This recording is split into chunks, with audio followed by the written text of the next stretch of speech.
Hey, everybody, this is Tad with the Attitude for Gratitude podcast presented by 2218. And you know, I'm hanging out with my best friend, Timmy J. Hey, Tim, you know what time it is, right? Time to get ill. No, it's Time to cut the promo. 2218 is the place we're sitting at right now, coming to you live with this podcast.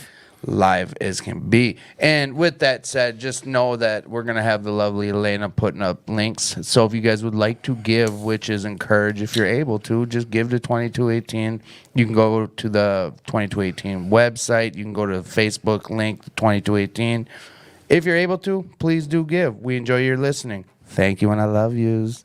Yeah, and as always, your presence is more important than your money. Always. So if you can't give, you know, just keep coming back. Tell your mom about us. Tell your best friend. Tell your girlfriend, your brother. Tell anybody about us. Share this. Share it. Get the word out there. And as always, smash that like button. Smash it, like and share. And we here at the Attitude for Gratitude podcast appreciate your support. We have a great show for you today. Oh, yeah. There was a change of plans, but like in life and recovery, we keep rolling with the punches. We have a really good friend of mine, Matt, on. Say hi. Hello, family. How are you guys tonight? And then we have another great friend of mine whose name also starts with an M, Mandy. Hi, everybody. So this is going to be an awesome show. Yes. Also, I'm just going to, so last Saturday in June, we have the Ride for Recovery here. Yes. There'll be details about that on 2218's website. It's going to be great. You don't have to ride. It's also like a block party at 1:30. Tim's been on the ride. How is that? Why don't you just... Realistically, I'm trying to think. The very first year, this is the third... This will be the third annual. So I went to the first one, and it was the first time I had a Harley. And I didn't know a lot of people in recovery here at 2218. I showed up, and it was like I knew 100 people already. Like, I was welcomed, like I was part of the group already. It's just real welcoming as a bike rider, because I had this new Harley, and I only knew 2 or 3 other people that rode. After that, I still ride in groups of probably 20 to 30 guys that we still ride out all the time in the summer, and it's all from when I came to the Ride for Recovery here. Like, it was one of the best experiences in early recovery for me, and I wouldn't miss it for anything. And the other part about it was it's like a party. Like here, they have bands, there's food, there's auctions. Woohoo. It's like all day long, and it's a great experience for a day of recovery. And so far, every day we've had it, we've lucked out with weather. It's sun, and it's going to happen again this year. It's going to be beautiful. It's going to be gorgeous. It better be. And if not, we got Timmy to blame for it. I'll take full blame on it. But realistically, like I said, if you have a bike and you're able to join us on the bike ride, come do that. And if you want to be part of it regardless, just come up to 2218. Like, all day long, there's activities, there's food. The food's just hands down always awesome. And then the silent auction, there's all these new... It's going to be kind of a surprise. So I just was about to start going into some of the silent auction stuff, but I was told we got to be kind of keep it cute. It's all surprise. Just show up, you'll figure it out. Yes. You know, hey, what else? So July.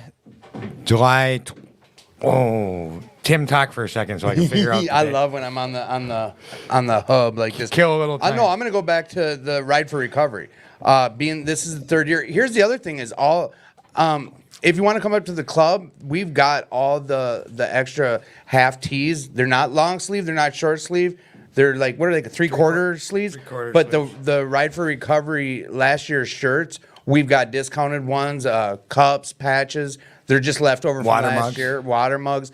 And if you want to come on up. They're like, I don't know, half price or something. They're like, they're a steal basically. And it's good. It's good gear. It's one of my, I always wear the one. Tad's wearing one now. Like the 3/4 thin, like what are they? Not microfiber, but what's that material? Yeah, they're great for biking. They look stylish, you know, red and black. They're real cool looking.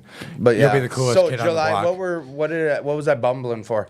So July 24th, there is going to be a rap battle and dance off here at 2218, and we'll have more details about that. So it's going to be pretty cool. If you know anyone who's interested in that, keep posted. Don't be mad. Come up here and hear Tad. You'll be glad. Oh my! On the rap battle, don't get sad. See, this is a that was really bad. Yes. See. See how he picked it up? This is All just the audience hey. members probably feel like they Oh got my had. God, we had like 400 live listeners, and now we're down to 20. Sorry for doing the rap. 10 minutes, 10 seconds of Tim rapping, and you just killed the whole show. Just kidding. Listen, Hey, you know what? Let's chop it up. let's chop it up. It's go time. All right. Hey, guys. Hi. Mandy, Matt, what do you guys want to? Who wants to start? What do you guys want to talk about? Well, after that rap, I don't know what to do to even follow up on that. Oh, I'm that just was saying. a total mic drop? Man. That was a mic drop. That was a mic rap. drop. Hey. But you know You what? might have fallen. I'm not sure. That's what Slipped out type right of out the hand, I rapping don't know. you could hear, I think, when you come up here. No. Oh, Ted, is it going to be We're- much more live than that? Like, We're getting some like decent- bars? Like no, bars? Yeah, like bars. So not like Cat in the Hat? No. Okay, well, you know Well, what, Mandy? I cut you straight off already. What a way to start. Well, hey, I was gonna be a backup dancer too for the dance off, doing the sprinkler, Running Man. You're Oh, gonna do- hell you're yeah. gonna Is do that Yeah, because to this cut one? it out. Yeah, right. Oh, we Yeah. got to get He's a doing camera the in dice here. move. It's the only move he's got. Ah. Oh my gosh. Yeah, we do got to get a camera. Really in here. bad. Some people said. Oh, this is big. What? Oh, my rapping? Hey, come back. I'll be here next week too. Oh. Oh boy. Right. So, what do you two want to talk about? Oh, you know what I forgot to do? What? As always, this is an interactive show. Yes. So, to our listeners and everyone, keep the questions coming. We didn't come with topics. Both of our guests were pulled today due to emergency circumstances. stepped right up. And they stepped right Yes. up because they're awesome. Yes, they stepped And like I up. said, like life and recovery, we just roll with the punches and we got to Yeah. keep moving forward. So, that's what both our guests are talking about. Maybe that's where we can jump into. Stepping Talking up. about dealing with life on life's term and just moving forward. Right. That's a good one. Yeah, that hits me hard right now. Are you comfortable sharing about how hard that hit you? Yes, absolutely. Let's 'Cause do this. Let's get it off our chest. The more I'm finding, the more I share about what I'm going through and the struggles that I've been going through recently, the more I feel like the weight coming off my chest, off my shoulders, and I'm finding like there's absolutely all the support I need right in these rooms. Right. The fellowship, it has been amazing. Everybody that I've shared with what I'm going through has stepped up. You know, Are it's you just amazing. comfortable? What are you going through? Are you okay talking about what you're going through? Absolutely. Because like you already shared, Yep. getting off your chest has helped. So it's just the four of us here, bro. Yeah. Like if you're comfortable, well, and Elena, but you know what I'm saying? This is how we do it. Yeah, I'm comfortable because I'm finding out, you know, not only does it help me, it could help somebody else out there. Even if it helps one person, you know, I love it. Right. That's what this is about. So let me start off here. Like, I got into recovery 3 years ago, and I jumped in, you know, both feet in, went to meetings, got a sponsor, worked the steps. However, I don't know when it started, but I'd say a few months ago, I started finding myself getting more complacent. The meetings weren't as important to me.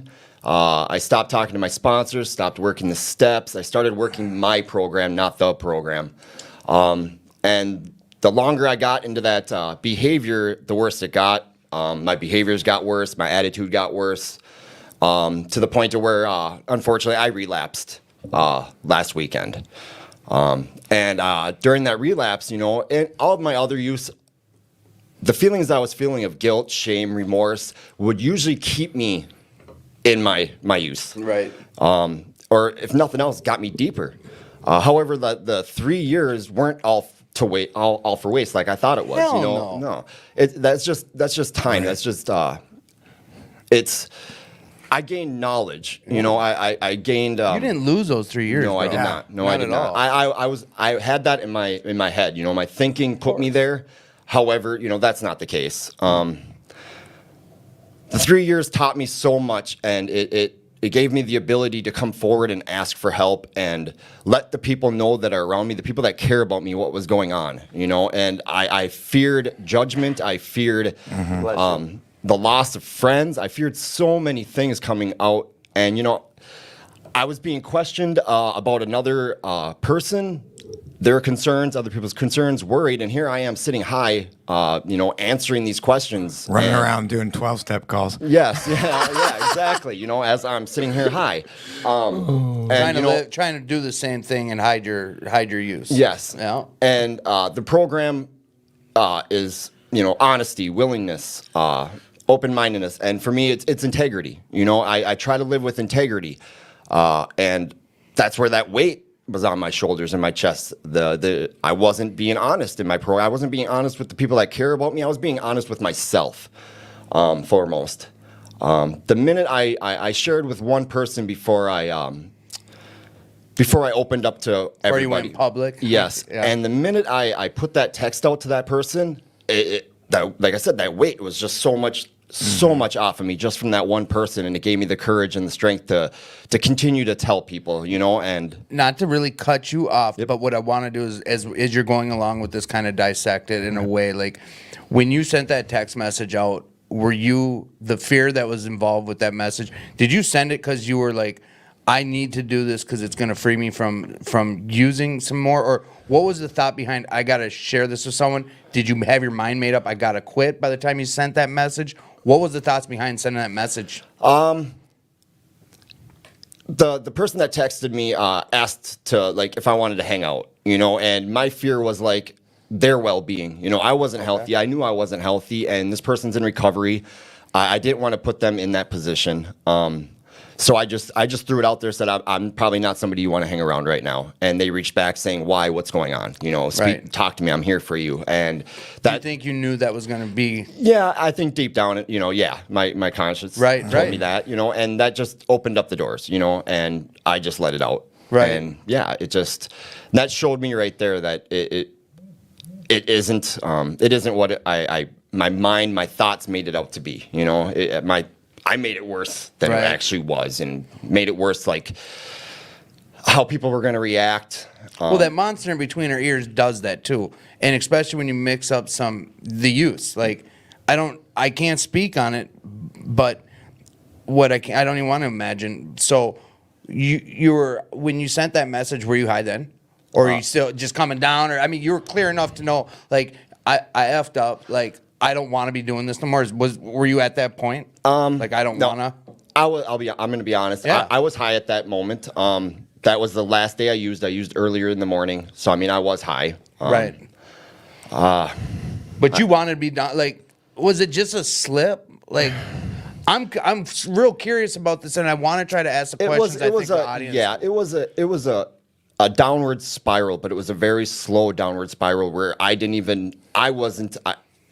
couldn't see it in myself. You know what I mean? Or either that, or I refused to see it in myself, and I didn't want to believe that I was going down that road. And it just came up so quickly. Like, I was telling myself, I'm fine. You know, life's going on. And then when it actually happened, I was in a situation like I thought I was safe in. You know, and it just presented itself, and it was something I was not prepared for. Perfect place, perfect time. Like, someone was just on the show and said all it takes is to be at that right place, right time, and make that one decision. Yep. All it takes is that one, like, well, shit, whatever the case, Exactly. whatever the case. And you know, it was like, the situation was I went to a house, and you know, I seen the pipe sitting there, you know, and the person that the house was at knew I was in recovery, and they tried to cover it up. They tried to hide it. They tried to do whatever they could to keep it away from me. Unfortunately, I had already seen it. Like I said, it wasn't something I was expecting to see at this house, so it just kind of just showed up. Like, I was not prepared for it. And you know, as I sat there, knowing it was there, you know, I got back into that thinking back in 2015 when I started my usage again. Like, I have control of this. If I could do this for just a weekend, I could do this just for a weekend.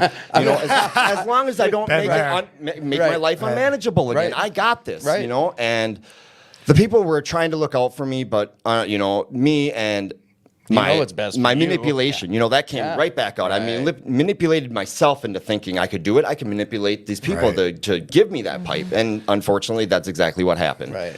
And all within minutes. Yes. Right. Yeah. Just like within minutes. Do you think you had, like, not reservations, but in the back of your mind? Well, you just said it. Like, you're like, I can do this. Like, I can handle it. It was your head telling you that shit? Oh, absolutely. Absolutely. Isn't it crazy, dude? Yes. Just how easy that goes? Right. Dude, it never floors me. And I'm speaking about myself, how much bullshit I feed myself. Right. Oh, we co-sign our own crap all the time. Oh, Like, man. In that moment, like, when you use, like, I mean, I have yet to relapse. I'm not going to say I'm one and done, because I know tomorrow, wrong place, right time, I might be in detox. Like I say, we've already got an outpouring of people. You're helping. This is what we do. Like, it could take one bad choice, and I would hope I could come back. You've heard that enough. Yeah. Like, you're lucky you're even back here. Yes. But like I've heard this from day one. Like, now that you're in recovery, use will never be fun again. Like, the second you hit that guilt. Oh yeah, guilt, shame, remorse. I mean, like, still to this day, it's like I'm struggling with that part of it. You know what I mean? However, like I said, the more and more I share about it, the more and more I believe and I hope I can reach somebody out there, even like I said, one person. If I can reach one person with my experience that I went through to save them. Because, I mean, we hear about it day in and day out, addicts not making it back into these rooms. Oh, yeah. You know, and Right. I'm very grateful. This experience has given me a new gratitude towards recovery, towards the program, towards the fellowship. You know, I always, you know, I hear the term relapse is part of recovery. Yeah. And I always resented that statement for so long. Like, it's part of, how is it part of recovery? That gives me a reservation to use again. Right. Like, if I say it's part of my recovery, it's a reservation. However, I've gained new perspective on that. For me anyways, it's relapse can be, but it doesn't have to be part of your recovery. There you go. For me, now it is part of my recovery. Right. It is an experience that I have gone through and what I do moving forward from here. Right. You know, I believe it's given me more motivation to jump back in. It's given me the knowledge that this isn't a 3-year stint. This isn't a 5-year. This is the rest of my life. And it's today, bro. It's just today. Like, you start putting time. That's Sometimes what it's just this minute. Yeah, Sometimes and- it's just this second. Like, Whatever it takes. early Yeah, I recovery. can't. That's what I found myself doing. Was Right. counting time. Like, not past, but ahead of me. Like, dude, like, fuck.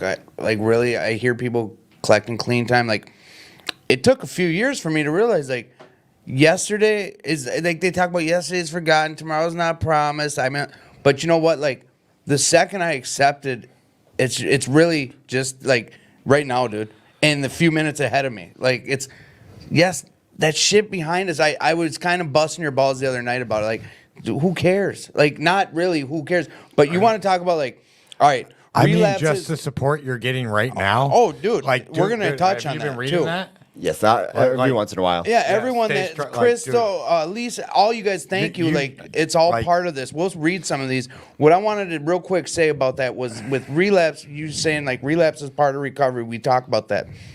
All right, I can tell you this right now. It's like I said, one and done. Okay, that's just because I came to a facility. I got in the rooms of recovery, but dude, you know how many times I said, "All right, I'm done." Before I came to these rooms. One more Just one more time. So I'm gonna say I relapsed for 10 years, bro. Yeah. Like, Right. serious. We're just putting a late. Like, we're just, that's semantics. Like if it's something that's bugging you, like these, like just that statement of relapse is part of recovery. The way I see it, and this is only me. Like, dude, I relapsed up until the last use. I mean, the last Well, use was behind me, but you know what I'm saying? Like, Yeah. For me, a relapse is the first use, and the rest is just using. there you go. And then it becomes, you know, and Three like, ways to Saturday type Yeah, deal. Like, and like my whole thing is like there's a couple things like the one more, like I always one more time, and it's never just one more time, and like I relate it Right. because I'm a nerd to wrestling. You remember when Hulk Hogan just one more match, and that shit went. Yeah, we all As laughed. he's And that crippled went- and can't- and that went on for 15 years. Yeah, he went evil back. Like, Yeah. Crystal hit it on the head too. It's like relapse sucks, especially when you're stuck. You start getting in your head, And and, we got the other- weight of everything piling up of that first guilt, dude. Like, I know there was a time in my recovery where I told my folks like basically I got caught red-handed using like something that they never thought their kid would be doing, just using in front of my parents, like, and I was like, I start crying, like, I'm done. I wasn't done. I knew in my heart I wasn't, but then next time I used it was like, fuck. And for like the next year and a half of using, Right. every time was a relapse. Like, there was some guilt on using, but I can't, like, that today my story is just like, what's going on today?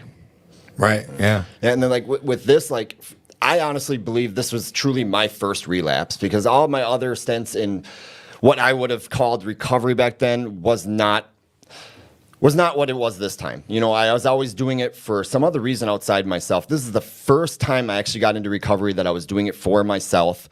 Wanted this for myself and was doing it, you know? So all the other times where I'd have some clean time and then I would use again, I don't really think it, to me, that wasn't a relapse compared to this. That was like, I wasn't done. I wasn't. I was lying to myself. You never felt what you felt this last, when you just used, you've never felt that before. No, never. That whoo. Because I truly, all those other times, I know I wasn't done. I wasn't done. Yeah, exactly. You had surrendered. Right. And a lot of people will say that, like, our good friend Jerome, he was on the show. He's like, you know, he works with people and other people are like, could you just bring them to some meetings or just bring them to wherever? And he'll be the first to tell you, and I respect how he says it. He's like, the person who's using, and Rick was sharing last week, Jesse was, like, it's pointless to even show them recovery. If they don't want it, it's until they decide they're done. Like you just said, Mandy, it's like surrender. If you're not ready to surrender, it's a waste of time.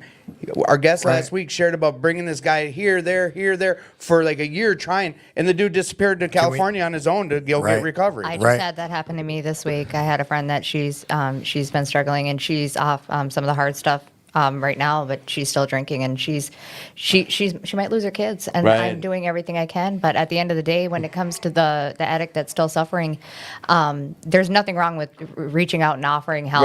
But you have to make sure that they're willing to accept it. And I tried getting her to a meeting and she said no. And she looks at me, she's like, "Are you mad at me?" And I'm like, "No, I'm not mad," because it's like looking in a mirror in the past when that happens, because I think of all those moments that I was that person saying that I wasn't ready. I remember when I'd walk into a meeting and I'd have to walk out because I was not ready at that point. I was not ready to surrender. And most of us know.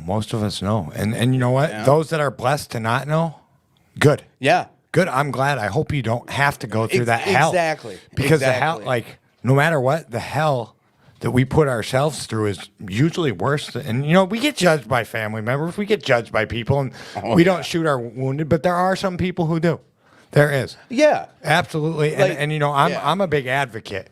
Like, and I just want to say, and you know this, I've told you this, and I've continued to tell you this, dude, bro. I love you, and do you care if I divulge our relationship? You go right on ahead. So, that sounded bad. But, so Matt, I love you, Tad. So Matt is a really good friend of mine, and I'm his house manager. At one point, he helped me run a sober house. Like, he was my assistant manager, and we've had our ups and downs. Like, him stepping down from assistant manager was difficult, and then the relapse. But like, he went through some shit. It wasn't like he went through a lot of shit. And I've told him this in front of a lot of people. Look, man, I'm proud as hell as him, because he was gonna get away with it. He was gonna. He didn't have. I was out doing service work and 12-step calls with this dude all day Friday. Right. He jumped at it. We were about to, you know, and it's not about what we were doing. But so I was with him and I had no idea. And then maybe it was because I had my own shit or I was hyper focused on the other guy. But because I knew right away. Well, and we're master manipulators, dude. Yeah, no, I just had no idea. But like, and I made a joke to his sponsor and to him, is like, you know, he was being unusually nice to me. Right. Like, so that should have been my clue, and that was just me joking. Like, you know, he bought me lunch. He was being. A side note too is Matt instantly went and got a new sponsor. Like, he's already doing like. Well, so we talked right about back in that. it. That's what I was going to get to. So we talked about it, and like Matt had really been on, and this is for me. When you made suggestions to Matt towards the end here, there was it was Matt's way or the highway. Exactly. Right. And he shared that. He took his will back. Yeah, like, and so and right away. So I started. He pulled me. We're in the car here. He comes and gets me, and he tells me. He said, "Dad, I got to tell you. And we stopped. Like, after we stopped, and he was supposed to give me a ride somewhere, and he stopped, and I'm like, what the hell? And then I figured it out before he told me. I was like, oh fuck. And then he told me, and I was like, dude, I'm proud of you. And I still maintain that. Like, that was fucking the bravest thing. Yeah, Tad told me just to. He tells me daily. Yeah, I'm like, dude, I'm proud of you. What you did was brave, and like, you could have got away with it. To me, that makes it more admirable that you were honest with yourself. That's huge. It's not what me or anyone else that like. Yep, it's great that you have all this support. That is absolutely key. But you being honest, you making that choice. You had to make that choice, because I had to make the same choice to quit lying to myself and be honest. Mandy hit it, like, surrender. Like, once you surrendered, And you know what I was thinking about when you were telling it, and you sound so busted. I heard you share last night at a meeting, and you really, I can tell you're busted up about those 3 years. Like, dude, I have to believe this happened, the course and the way it happened. It was supposed to, bro. And you I don't ever want to say someone was supposed to relapse, but Chris C hit it on the head. He said, my relapse was the best thing to ever happen to my recovery because it made me aware of all the missing pieces of my sobriety. Right. Like, If I didn't die, I wouldn't have become humble Yeah. enough to get it. Exactly. I wouldn't have. Yeah, and I always had that freaking ego. You had a toe in for how long, and you just weren't even ready, and then you died how many times? Twice, I think. Yeah. You know, And now if you're not back, more like- that I'm not aware of, but you know. I don't know. I have a feeling I get this. I feel this certain way, which it's not about me, but I agree care completely, about you. Crystal. And yeah, Crystal's been saying some knowledgeable stuff on here, but like the love I have for you, I love seeing you in the rooms. Like I'm glad you're here. You've always been straight up with me, but don't beat yourself up. You can only move forward now. Right. Like and last night, I meant everything I said when I was like, shut up about yesterday. just the ride to that meeting when you dropped me off afterwards. Yep. Like I seen a lot of difference. Like I saw instantly. I'm like, okay, let's see where his head's at. Right. Let's see where his head's at. Because I got to do house manager shit on top of this. Right. On Yeah, top yeah. of You being got in a lot front. of stuff I got going to on. make a report. I got to make a plan. Decide if he's good to go in the house. Decide if he has to go to Like I got to do all these other things on top of that. So I'm getting him like, all right, he's fine. He's not freaking out. So I start, what about a sponsor? And he's like, and he gives me reasons why. He gave me a couple excuses. I was like, what about this guy? And he's like, well, I'm like, well, talk to him about it. And we had a conversation. I obviously go and call the guy. This is something I don't normally do.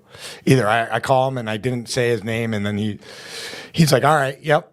No, that's absolutely fine that you told him to call me, and I'll be expecting someone's phone call. And boom, and then I made other suggestions. He's like, okay, let's do it.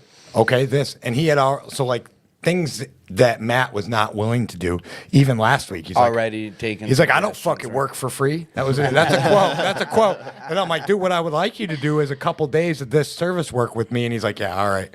Well, and you've experienced a lot. You kind of know what's to be expected. Like you know what you know what's going on. Otherwise, you wouldn't have felt guilty. Yes. You know what I mean? Yeah, exactly. Like it's like when I do some dumb shit.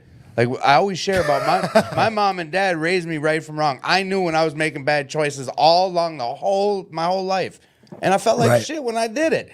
If I didn't, that's the whole difference. Like you know what's going on. It's the horrors of addiction, bro. We talk about it in our readings. We talk about it at the beginning and the end of these meetings, and you're doing what needs to be done. And you grab someone to help take you through a book that's be on your toes, bro. Yeah.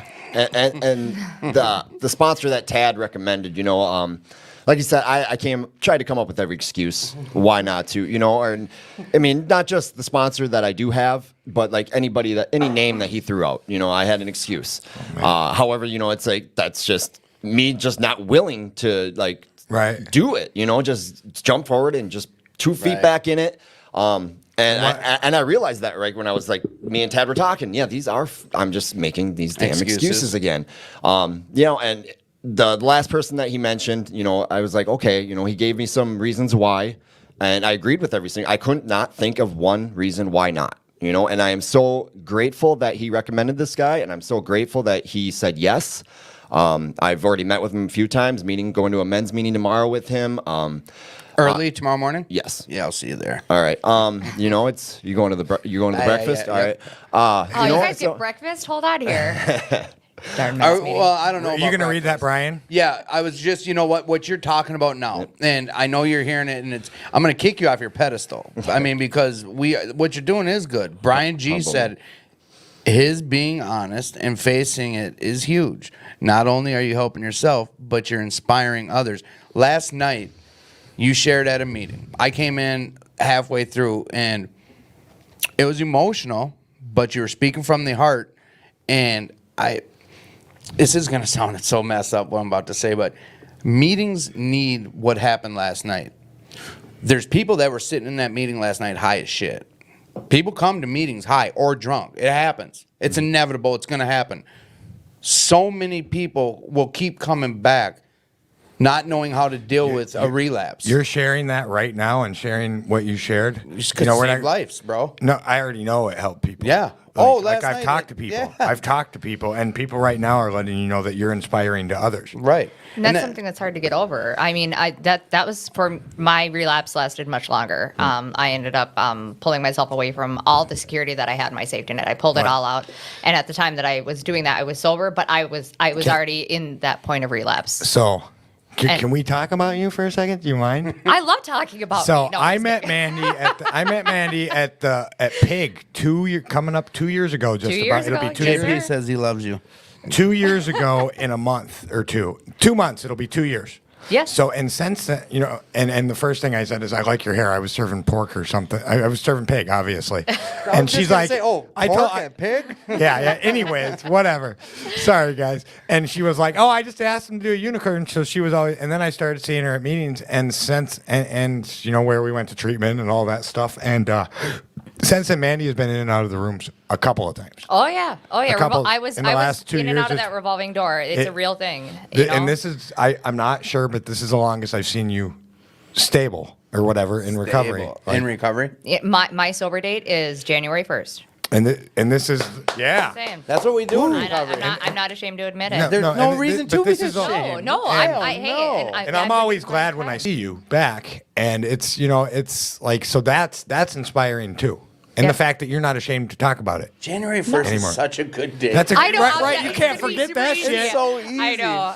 I hit the easy button on my sobriety date, so I got that going. You're for like me. New Year's resolution. I'm going to bed. Right. It's boom. And here's the worst thing. The last day that I used on New Year's Eve, I didn't even get drunk. I didn't even get high. Did I use? Absolutely. And then I tortured myself trying to control that saying I have a stop button. And I sat there and I'm like, what am I doing?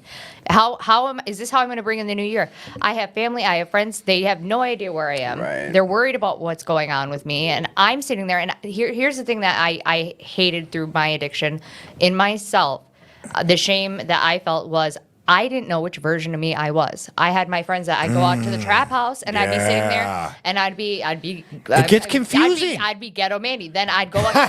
Seriously, we don't need to talk about ghetto Mandy. But anyway, and I'd hang out with them. I kind of want to. Another time. Off air. Trap house Mandy. Oh, man. Drunk Mandy's a whole nother story. I always used to say drunk Mandy's a cunt, and just like any other female, I despise that word. So the things that Yeah. I've had to answer to with my alter ego, but the two-facedness that you end up having, which version of me am I? Because I'm a parent. I have 2 children. That gets confusing though. And so I have to. So I have to change. I had to change who I was in front of them, around my family members, around my friends So that much maybe work. my Right. normie friends. So which version of me Right. do you get today? Putting on that act, that song and dance every single time. And Do you- the thing that's different about me this time is I took away all those silos that I had built in my life. Oh, yeah. So no matter which person sees me in my life, this is me. Period. That's why I'm okay Right. saying what my and so sobriety much date is. easier that way It too. is. Right, It right. is. I'm So not much too less righteous to work. lie. I'm Yeah. just too lazy. Yeah. I can't remember that Ah. crap. I'm an addict. I don't remember all that crap. Well, and that's what I've shared a lot about, like recovery. One of the best things that I could realize, and we're gonna, you know what, we were gonna be talking about mental health, and there's some things I will bring up later about it, but like the lying, I don't even know how to elaborate on this, but like the biggest thing for me to be in recovery was not to lie. Like, do you know how much work it became? Just everything I said, like I'd have to double, triple, quadruple check in my head before I said it. Like, because I was lying about, I didn't talk anymore. I just lied. My life turned into, it was lying. Stories, like, everything, delusions, and it all was that dumb crap. shit Yeah. even. Like All it the just, omissions. because there was nothing truthful. The only truthful was, yeah, dope man, I'll be there at 8:00. Right, All right, right. I'll have that 50. I'll have that gosh. 100. Like that was the only truth that was left in my life near the end there. And, and then when I started getting clean, like it was almost foreign to me to, when I said something, it was the truth. And like when we'd talk about it a week later, it was just weird. It was one of the things I had to learn how to like do again, was just normal, like the shit normal people do. Like, hey, what'd you do today? I went to the gym. I went and ate at McDonald's. I went back home and I read some shit. Like tomorrow, that's the same thing I'm going to tell you I did yesterday. That was not normal. I don't even know how to, and it's so tiring. Oh my God. Like I see people in active addiction around me now. It's like And I realized like you hint on like I know how I can't expect when someone else is in their active use, like I gotta have compassion because I was that person. Like I did some stupid selfish shit for the longest time, and I'm over here getting caught up and mad at people in active use around me that I care about. Like really, I'm just mad about how selfish they are. I did that for so long with lying to people like, nah, I don't use no more, and and this and that. Like that's being clean or sober. It's so much easier to just be that one person. Like no more masks, no more other silos, no more other fantasies of this or that. It's like you can move forward without any bullshit anymore. It's just it's almost foreign still to talk about it for me. It's weird. Like no more Mandy Trap House. Like it's just, I know. You know what I'm saying? Like it's for me. That's one of the biggest gifts that recovery's given me is just to be honest. Or the infamous husband.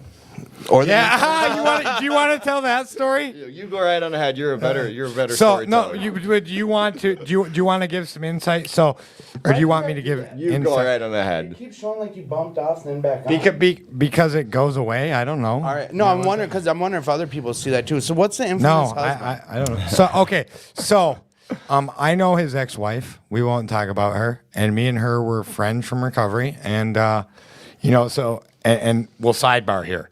So Matt, you mind if I talk about? Go right on ahead. So Matt has an issue because a lot of people know his ex-wife, and he had felt he had been judged. She had told stories, and whether or not this is true or not, who knows? Who cares? We're not going to give that the time of day. These are the things that Matt, and I know this from being Matt's friend, and still this bugged him too, going into how he chose a sponsor and how we went to meeting. Like we went through a whole thing with him. Like he wouldn't go to events, and like I had to go to events with him and tell people.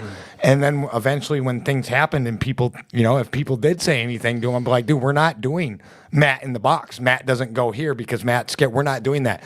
This is recovery, and this is how we live, and it doesn't matter. I don't care. If I got to be the only adult, I'm not going to be nice about it. This is recovery. You guys can behave. This is a part of being what is it? A responsible adult? Adulting's hard. No, the whatever member of society. A productive member of Yeah, society. this is that part, and we recover, we forgive around here. Right. It might not happen today, and so like we went through all this, but so before that, he has all these insecurities, all this stuff in his head, and this is one of his big issues. Yeah. It's one of the big. It keeps him out of room. I still find myself thinking that and going through those. Letting that run your thoughts. When we were having the worry about it, and when we were having the sponsor talk, he was like, "But is he going to do this with her?" And I was like, "You know what? Talk to him about it. Yeah. Make that be the first thing you bring up." And to I him. guarantee he helped you really quickly. Actually, to tell you the truth, this man, like after I spoke with him, I wasn't even concerned about it. I'm not worried one bit about it. I'm not going to say what he told me, but what he told me was amazing. Yeah, Perfect I answer bet you for probably you. told me the same thing. And I know who his No, sponsor is, so I can just assume it was what you needed exactly to hear. like I told you last night. Like basically, all right, okay, you got your 3 seconds to tell me. All right, good enough. Let's move forward. Right. So Matt walks that in. easy. So Matt walks in. He's been in the sober house for a day. I figure out who he is and that he's her husband, and I'm like, so you're the infamous husband. And then he comes back a little later and tries to give me a chance to a second chance to redeem myself or, back off. And he's like, do you know what the word infamous means? And I doubled down. I was like, hell yeah, I know what it is. And that's how our friendship started. Yeah. And that was what, 3 years, two years ago? 2 years ago. 2 years ago. Yeah, And that's one thing like I respect the most out of Tad, and like what I like got from him like right away. He like dealing with those thoughts and the thinking there's judgments out there and all that. Tad gave me the opportunity to show him who I am. You know what I mean? He didn't whatever she may or may not have said, what may or may not have been true, he did not take into, you know what I mean? He just got to know you for you. Yes, and exactly. he let that other shit at the door. I made a decision right away that I was going to, and I actually had a conversation with his wife and said, look, we're a friend, but you know what? I like him. Right. And whether or not any of this is true that he's saying about people, like, I'm on his side. I picked a side. See, and that's why, honestly, Ted, Because that's why I wish these someone- shows, I do what I do with Right. these shows.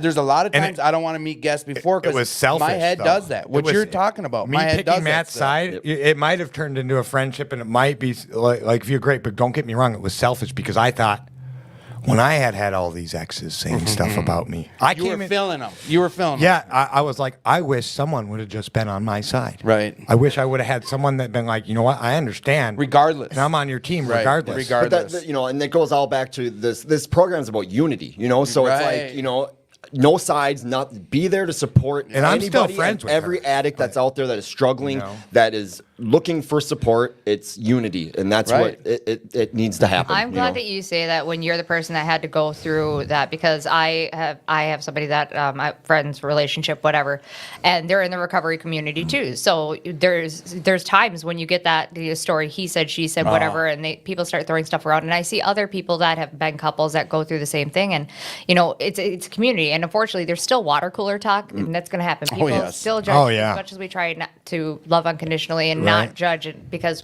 lest we be judged. But having Right. to go through it, it's a struggle because then you walk into a room and you're sitting there and when people are looking at you, you're like, okay, what are they thinking? What did they say? That's Anything what like our that. heads And do. it is. You can't Absolutely. make it stop. And that's why I say, like, there's times we've had guests on. I knew what they're coming to talk about. Or there's certain ones, like, I could go meet them prior to or talk to them or call them. I don't want to because my head will do, like Tad said, about taking sides. Like, I can't make my head stop doing certain things. Like, when people are... We had a guest on say, "Don't give it power." When someone's talking shit about me, and it's hard. It's hard. It's so much easier said than done sometimes. Like, so I just, for now, until I know how to I had deal to with learn- it, right. I remove myself And from it. so like, That's the only way I can deal with it as of now because was I'm I still talking growing. to you about this or someone else? I'm not sure. It was about so. I don't remember. Anyways, I was talking to another addict about this, and it was, because sometimes it's therapeutic to talk about it, and I got to talk about stuff till it goes away. Yep. Other times, it fuels the fucking fire, and it gets me riled the fuck up, and it makes it worse. And then I get someone else talking, and like Matt will be like, "Yeah, you're right," and Tim will be like, "Yeah, that's it," and all of a You've sudden, I'm shared like, that. You've shared that. It was you. recognize It was you. I was talking to you about it, Tim. And then I'm like, yeah. So I gotta know. I've had to learn when I have to stop talking. I have to separate, and because sometimes I'm just not ready, and that's okay. As long as we address it And eventually. you recognize it. And because I used to, there was a time in my recovery where it was like, I got to deal with it now. And I'd be like, let's talk about it. And I'm trying to fix it. And I wasn't being a part of the solution. Right. And it's individual. And that's just my process. Like, so when I had my mental breakdown, well, it wasn't a mental breakdown, but I was in my head on Sunday. And like, I was going to quit the podcast. I was going to step down from the board. I was going to do all this stuff over something in retrospect that wasn't that big of a deal. Right. And, and it spiraled. It spiraled out of control, but I started calling guys. Well, see, and that's the other thing. Like you're telling me now, like Sunday, today you told me the other 80% of what was going on. Yeah. Like Monday morning, I only knew about one. Yeah. Like it makes sense now. Like when you only told me that one thing, I'm like, dude, you're losing your shit over that. But then today you told me a few more. Well, and there was things. other stuff, and other people have pointed out, well, and this happened, and it's been, The weight of the world starts getting on top of you, and if you don't do like Matt said, this thing of unity, we've built this community. And so I started Like- reaching out to men, and I ended up staying on the phone until 3. Like I started reaching out at 9, and all of a sudden the backlog of calls, the people I had People to are call, I calling quit. back, Yeah, yeah, I quit once I got a hold of one person because I knew that was going to happen. Right. By the time 3 o'clock, I got off the phone with one of my other buddies. I was good. I was like, actually, dude, I'm only freaking calling you because I promised you I would. And I briefly told you what was going on. Like, here's the deal, man. I've talked about it. I'm better. We're going to go through it. And I'm going to be like, I'm over it. And like, Right. that was the exact way I was at that time. I'm Yeah, like, I'm 6 not, hours of talking about it. I'm not in my head. I'm not suicidal. I'm not going to use. I'm okay. Let's talk about it one more time. And then the next day I started talking about it with other friends and shared in a meeting. I had to include my other best friends, but I did not, I Right. I didn't have much time to talk to Elena about it because I wanted to, but she had to She fly. tends to be pretty busy. No, sometimes. she had to fly. But I talked to some of my female friends, and that after I talked to the men and they told me it was Right. okay, and they said some other stuff, I talked to my female because friends. some of this had to do with a female. Yeah, and So my you- female yeah. friends were like, "Dude, that's perfectly natural." You're like, "Dude, Right. come on, Dad!" Like you were gonna. You're beating yourself up. Oh yeah, it went. And isn't it just so crazy how much energy and effort you put into being mad and frustrated and all that, and exerted all that energy towards something that was, it could have been. Well, so it brought up some shit that, like, A, I don't got this. B, just because I'm a host of a podcast, I'm a board member. Me and your sponsor talked about that. Those are things I do. Yeah. I'm Tad, a drug addict. That's right. You're still a drug addict. I'm still after Tad, a all drug that addict, shit and I'm said still done. nuts. Yep. Just still so you the know, horse thief, just so dude. you know, me and my sponsor broke up over this. He had no idea. I called him once, and I didn't get to talk to him until Wednesday. He started laughing his ass You were off. in your head about that too. Oh yeah. Like, my sponsor's gonna fire me, and he's not gonna. He like already me did. No He more. already did. Yeah, right. The guy I went out of town with, because they're roommates, he told them, and they had done. Right. The guy didn't tell him anything. But your head like he told you me he he did. would. He was a good friend. You said that to me. You're like, I'm sure he's gonna say something. Like, okay, I didn't say nothing, but yeah, your He head didn't. had you already. None of fired. that happened. Exactly. None of that Was that like that for you, Mandy? Like you said, you used, or you were still in active use till January 1st. Like when you came back in the rooms, was it real hard for you, or were you familiar with this of coming back after relapse? Like, what was that like for you? So I've had a couple of times where I had to overcome that shame and that guilt coming back into the rooms. And the difference for me this time was that I made a plan for myself. You made a plan? I made a plan for myself. I took a long, hard look in the mirror, and I'm like, all right, what are you doing with yourself? Where are you going? You're going nowhere. I was spinning my wheels left and right, doing this, that, and the other thing, and making absolutely zero progress. So I put myself into treatment. I said, it's because what? Did you go to detox then treatment, or No, I signed up for treatment, and I started up. I was fortunate enough to be able to move back in with family members. Nice. So it's and- outpatient type deal? Yep. Okay. I was recommended outpatient. I even asked, and I said, I'm gonna listen to somebody else. I am not running this program. Did you do Rule 25 type deal, or? Absolutely. There you go. Absolutely. I had an assessment done, and Not trying to pick it apart. I just, No, if someone out there is I- listening, like how to, that's why I try to ask them certain questions. But Absolutely. So you're like, you got a Rule 25, and in your head, you're like, whatever someone else says, I'm going to do. Absolutely. Right. Have the professionals that know, because I'm not the only addict out there. I am not alone. Right. As lonely as it is being an addict, when you're stuck in your head and you have everything going on and you think that nobody else understands, nobody knows how to guide you. Right. I came to that. Is that a revelation or whatever that? Epiphany. Yeah, I came to that epiphany this time around too. All of a sudden, I was like, you know what?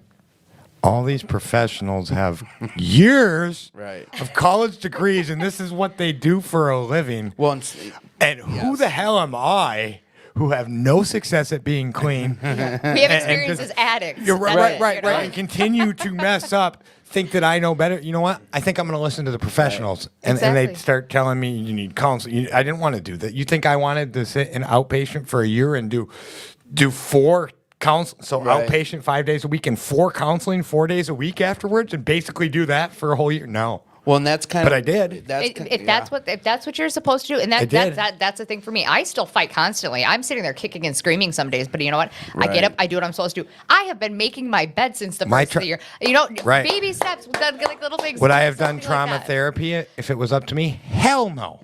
Right? Hell no. That shit would still be scabbed over in those holes. That's And- still your way, though, right? But yeah, hell no, I wouldn't. And I tried all like the AA, what is it, ART. I tried a bunch of different ones, until I started feeling better, and now I can openly talk about my trauma, and it's okay. That's because you're holding yourself accountable and you stopped hiding, right? Yeah. And I mean, that's how I feel. Is I stopped hiding because for me, it wasn't necessarily lying; it was omission. I would disappear. All the people that cared about me, that weren't in active use, that weren't helping me be supported in my addiction, I would hide from those people. Hell yeah. And, You and know? not like. Hell yes. And when I say talk about my trauma too, it's not like when you're re-traumatizing yourself because you haven't dealt with it and And you're just reliving it babbling over and over again. Like you'll talk about a situation, you'll babble, and all of a sudden you'll dissociate, and then it's just da-da-da, and all of a sudden you go weird, and that's re-traumatizing. You're right sometimes. back in your head. Yeah, Absolutely. You're like reliving it. That's not what I have anymore. It's just an experience, and that's I don't know. It's the grace of God, this program, listening to like, there's a million reasons why, and I'm not perfect. No, and I shared a few weeks ago about that, and I was wrong in the way I said it, because, like I said, with ego, I listen to these shows after.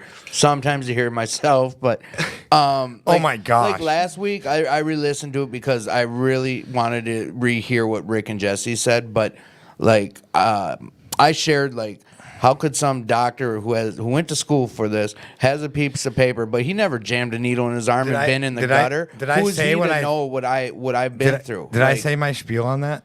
We talked about that About because I have a spiel. I have an opinion on that because I used to be very like same way you said it. But it came out the way I said it was that basically there's no way that they could know what's best for me as an addict, even though they're going off of what some book says. They don't have the experience of being in the gutter. No, this is what I shared on the podcast. Oh, yeah. That's what I'm saying, and I had a correction to make to it because you're both absolutely right, and I did that. So for me to say that is bullshit. I Googled how to get. So we'll talk about it. I love that. We're gonna have a show. You're gonna be a guest. Yes, and you're I'll gonna be share a guest about with that. a friend, and then you're gonna be a guest with me. Yeah. It's twice in the same month. And I'll share my story at that point, but just kind of to explain that is Right. I Googled how to get sober because I didn't know. I didn't know how to.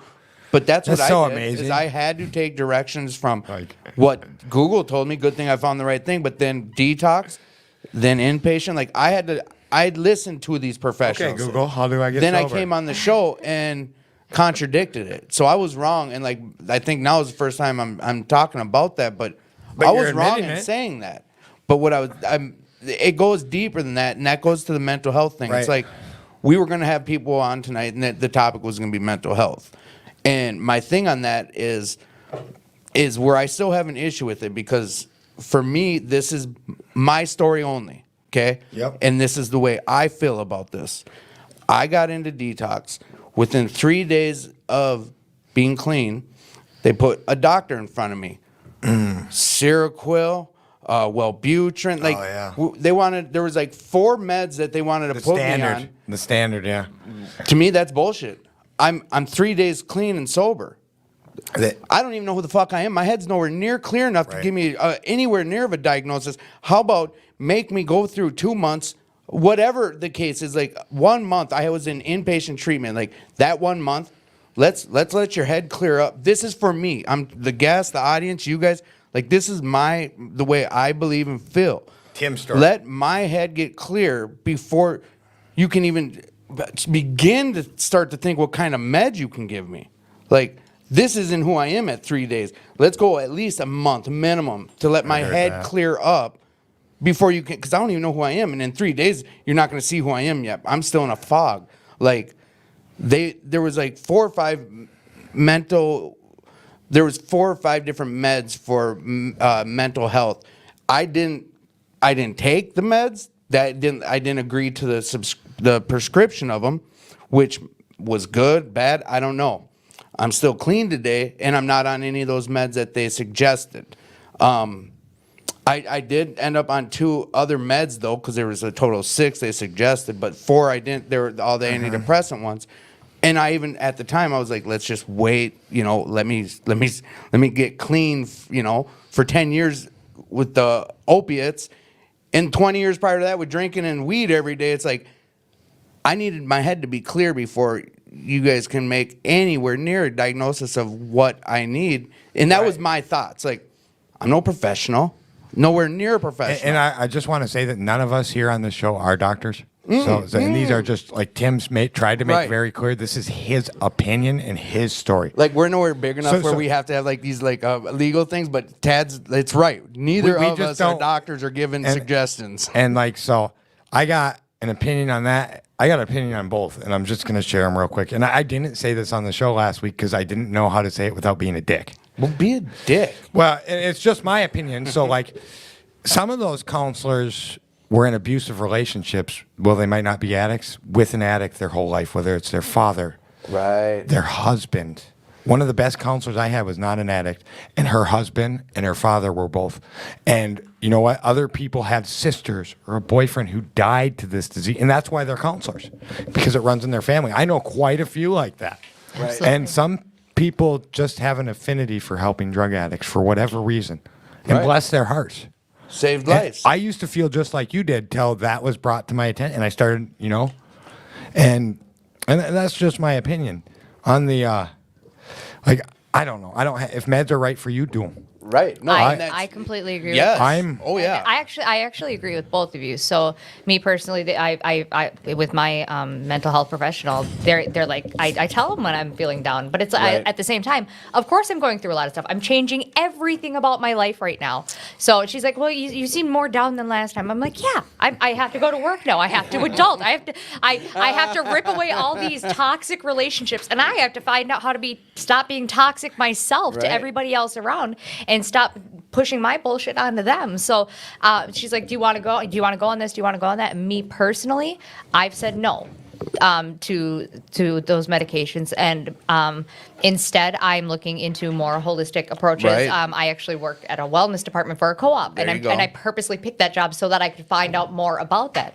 Right. There are alternatives. I also have friends that are on certain medications that whether it's for depression, anxiety.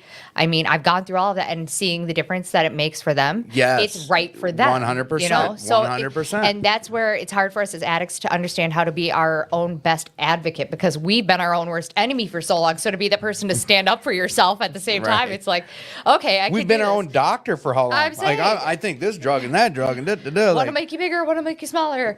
Yes. Like Alice in Wonderland shit. I used to say instead of Alice in Wonderland, it was more like Mandy and Shitland. And that was the beginning of my Mandy and casino tour, Shitland. folks. That was a whole nother story. That's but seriously. Well, like me with mental health, like for so long, I didn't want to have that label. You know what I mean? That Right. society puts on, just like addicts. That label that they put on us. And so I stayed away from going to a therapist, talking to doctors about it, because I didn't want to be on meds for the rest Right. of my life. I That didn't label. I did not want that. I feared it, like ridiculously Right. feared it.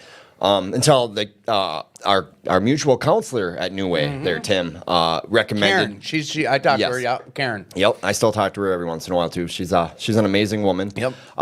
But she, suggested that I go see my doctor and go see a therapist, and just encouraged me. And that's at the time I was, like I said, I was 2 feet in. I was willing to take suggestions, do whatever, do the suggestions. If it doesn't work out for you, okay, you did it. Move on to the next thing. Keep trying. Absolutely. Yeah.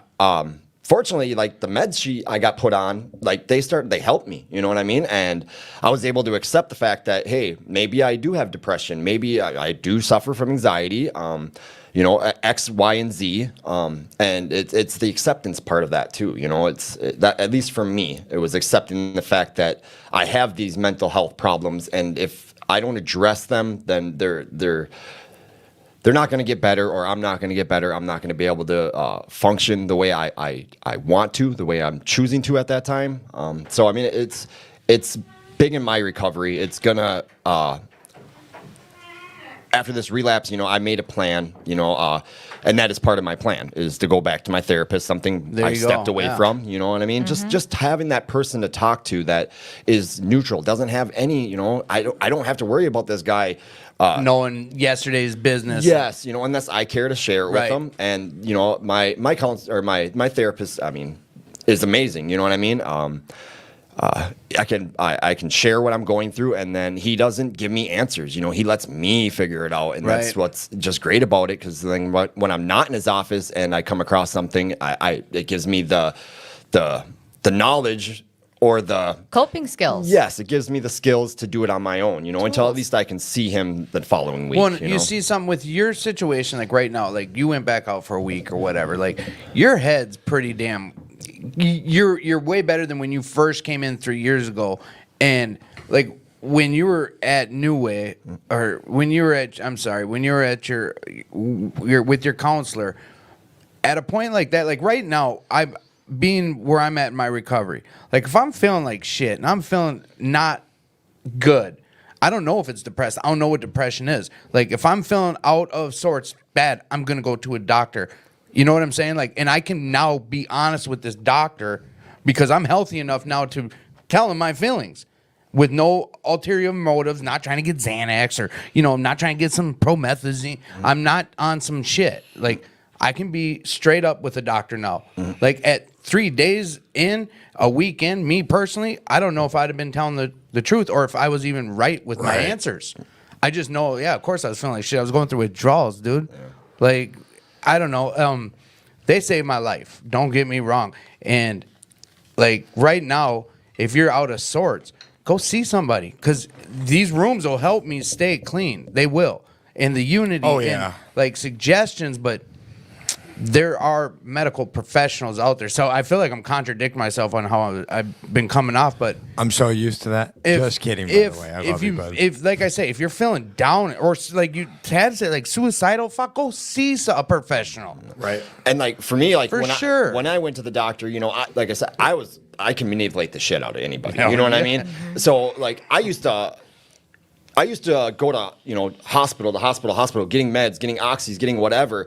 And knowing that was a past behavior of mine, when I got into recovery, I made sure when I went to my doctor that I told him, I'm an addict. Yeah. This is my past behavior. So now when I go to the doctor, they see it in my chart no matter where I go. And it eliminates that whole possibility that I could go back to that. You know what I mean? Did you feel like when you told, because I did that too, like that was the first big boy thing I did in recovery, like a month in. I was dealing with some stuff with some surgery issues with my wrist.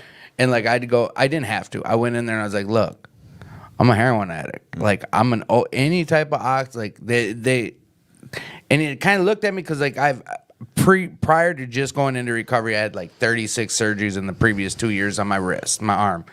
That's an unlimited amount of pain meds that I ever wanted. Like, but it was the feeling of telling, like I felt like I was burning a bridge. Like, I don't know how to explain it. Even though I was a month clean and I knew I wanted to stop using, telling the doctor that I was like, hey, look, I'm a junkie. Like, you guys can't give me no pain meds. Like, I felt like I was like, if it was reservations I was still having, like, I'm like, what are you doing, Tim? Why are you telling them this? That's how my head was. Like, serious. That's like, you're the only other person really I've talked to or that I've heard someone share about that. And this was 3 years ago that I told the doctor, like, even longer. And I still remember sitting on the bed like, look, you're going to have to put this in my charts. Because Karen, she's the one who told me. She's like, you got to tell the doctors. Because at that point, I still didn't tell no doctors.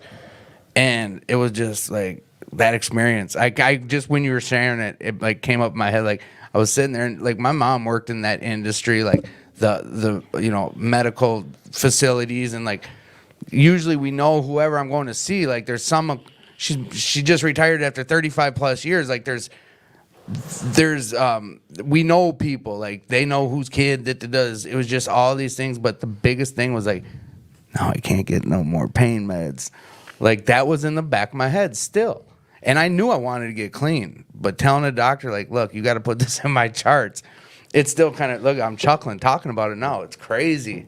It's just another way of holding yourself accountable, though, because you know that you're going to have that manipulation. Those are some of the things you have to do. Exactly. And telling on yourself, I mean, they're all tools. The medical professionals that we have, the counselors that we have, the people that we have in meetings, they're all tools. And for me personally. It's another resource. Yeah, exactly. So for me, I mean, using it ended up being a coping skill because I started out as an alcoholic. Oh, yes. And when my friend passed away from liver failure, from her alcoholism, I also was falling off the pink cloud when I was in outpatient. My first true go around when I first went into recovery, I was smashing. I was doing great, awesome, and then everything all of a sudden when life your happened. Friend passed, that was like that was my F it moment. I threw my hands in the air and I was just like, I cannot deal with life. I couldn't cope. I didn't use any of my tools. And what happened to just appear in front of me? Oh, look, it's meth. Yay! Wow. And that was the beginning of a whole new addiction and the complete opposite. But both of them became coping skills for me to be able to deal with life because I either wanted to numb or I wanted to find adventure or whatever else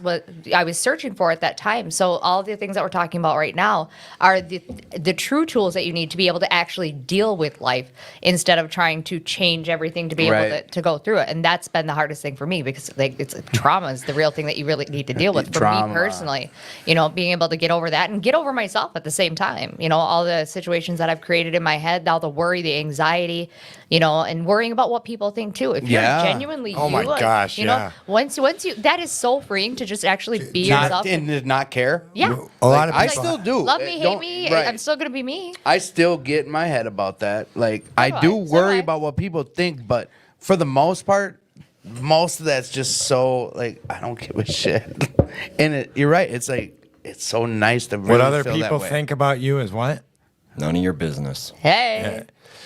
I don't know, but It's I'd be lying if I said I just don't care what anyone thinks. Like that's no. bullshit for me to say that. Like in this process of recovery and this journey of life, I've had to, because I really cared what people think, and like now I still get in it, like obviously because it's my friends though, because I don't consider y'all friends, I consider you my family. Family, yeah, I do. Absolutely. My recovery And family, yeah. and if I didn't have my family, well, for me, like I wouldn't be here. I wouldn't.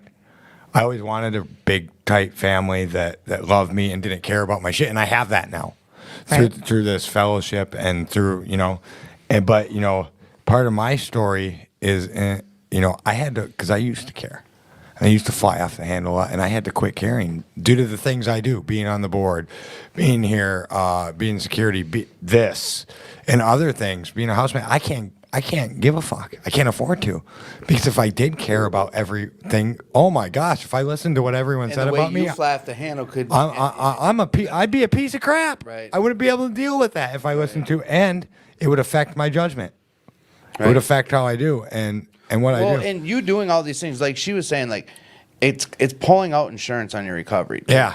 Like me telling a doctor, like, look, I'm addicted to opiates, was me pulling out like the biggest life insurance policy I'd ever done at that point in time. Like you taking these positions, it's just another piece of like a little bit of it more insurance of not going back out, even though you still can. But then these friends we keep making in recovery and holding us accountable, not Right. co-signing my bullshit. Like, and when I do start caring or getting then I start talking to my friends about it. right. Like, I got a friend who who's on the comments here who just said, who said she'll talk to him for me if anyone has anything. Well, and it's nice to know that too, because sometimes you have to take people up on those offers. Right. When you're way in your head, Oh, yeah. mad about what some old timer said. Well, she had about she's in there, and she had to, like, I told her what was going on, and she was like, you need to just talk to your sponsor, and then she's like, I want more details just out of curiosity. And when I told her, she just started laughing. She's like, and I told my sponsor, and he started laughing. He's like, I wish you would have came and talked to me. right. I probably would have helped you. Like it wouldn't have gotten could've. this far for sure. But you were on Tad's time during that whole that No, few I called him. hours, I called him once, that and Sunday. he didn't answer, and that was the end of it. It was like bam. It's not like I haven't called him. We share the same sponsor. It's not like you haven't called him. And he You doesn't are a get back to rock you. star, Tad. Yeah, that's the person. No, I'm telling you, you are. Wow. Oh, what? Someone else agrees? So again, back to the opinions thing, and Yeah. not necessarily caring, but being able to let it go. I think that circles back around to a word that was used right when we first started, which is integrity. Because as long as you're true to yourself and you're doing the same thing whether people are around or not, some people are going to like it, some people aren't going to like it. Not everybody is on the same path. And hey, if I'm off the rocker, a lot of my friends will you. tell me. They'll gonna check you, for if I sure. start hearing from Tim, Matt, and you, and Elena over there, all four of you coming to me like, dude, Ted, you're flying off the handle and being a dickhead. I'm probably doing it. There you go. And it's not. Elena's over there just laughing. I mean, everyone got a smile out of that. Anyways, and that's because they love me, and so I can. And that's the other thing. I probably said it on the show before, but I say it a lot. Is my life today is people who are not, doing this thing, and who do not care about me and are not about it.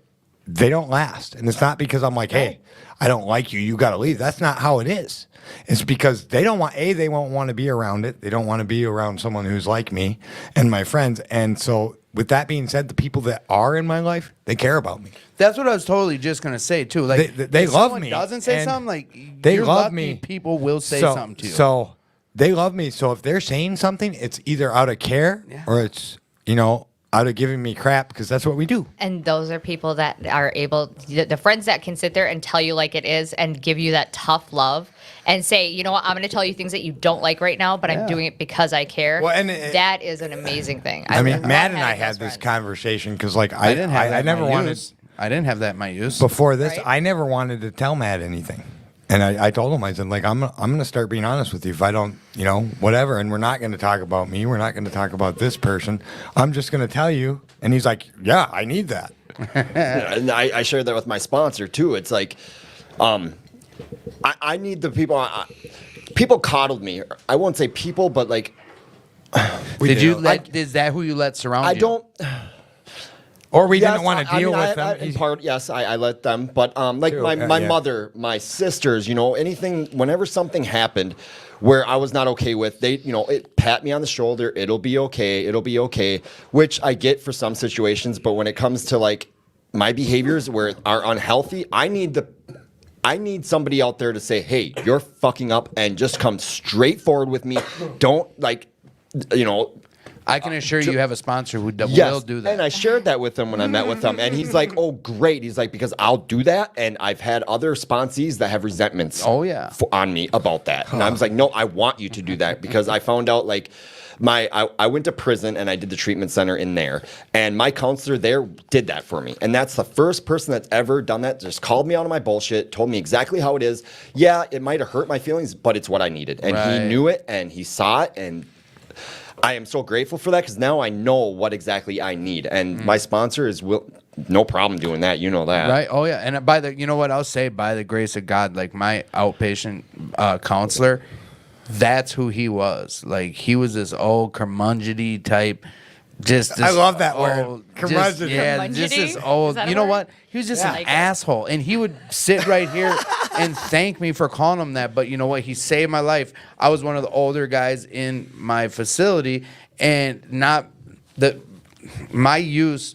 There's not many people my age that are even still alive with the type of use I was doing. Right. And like the majority, everyone was in there is like early 20s, or there was a few old alcoholics in there, but like he knew I was like, he was very knowledgeable. But this dude Bob, man, he didn't play. He's like, Tim, we don't need to know that. Like, he would cut me off, call me on my shit, and he wouldn't let me feed into no stories. Like, we did a drug history thing. Like, we did a poster board, an activity. Yeah, I hate those I did things. this big, I was all into it. Like, I had all this shit. Like, I was all excited to tell everyone my story. Like, I started at 18 doing this and 20. He's like, nope, Tim. He looked at it. He's like, nope, I don't want to know that. Nope, not that either. No, I don't care about your surgeries. Nope, not. You know what, Tim? Just let him know that you're a junkie. And cut me off. Everyone else had like an hour, the whole time. Like, he just cut me out. And like Matt's saying, like, I needed that. Yeah. I needed some dude to be like, Tim. It was basically like, you're not unique. You're not special. You're a junkie and you need help. Like, we can give you help. Humility. So, right. Isn't this amazing in recovery? Like, we get in the rooms. I had this conversation with someone about a guy here who I did not like, and he knew that. I didn't like him. He's one of my favorite people now. We'll say that. He became one of my biggest advocates. It's not you, Tim. I always like you. What you chuckling at? Well, it's not me either. He said him, so I'm automatically out, so don't worry about it. Yeah. It's not you. I was wishing it was me, but It's that. Oh, wow. See, this is what we're talking about. But so, like, this guy, and the deal was, it was because he was blunt and he was honest. And so I thought he was a fucking curmudgeon old alcoholic asshole. Right. But he was blunt and honest. And so in doing what I'm doing, dealing with people, being a house manager, being on, squad count, doing all that stuff, I get a lot of people feeding me fucking lines. I get a lot of people kissing my ass. Right. Did I tell you how pretty you look today, by the way? I like that You're so haircut. pretty. You're pretty when you do that. No. Oh, my God. No, he was the one kissing my ass earlier. No, I'm just kidding.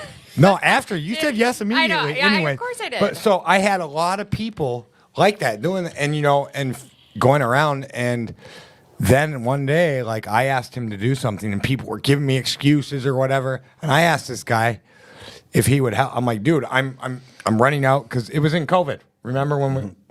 At one point, me and Matt were doing the front desk for like 3 fucking weeks. Just us. And then we started getting more people, but I had a day I couldn't fill, and I had to run a house meeting.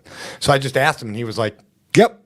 But I asked everyone else that was up in that room You realize he wasn't an asshole. No, and he'll be there. He's like, whatever I can do to be helpful. And I started talking and getting to know him. But I realized every conversation I had with him, I went in the impression that he was coming after me.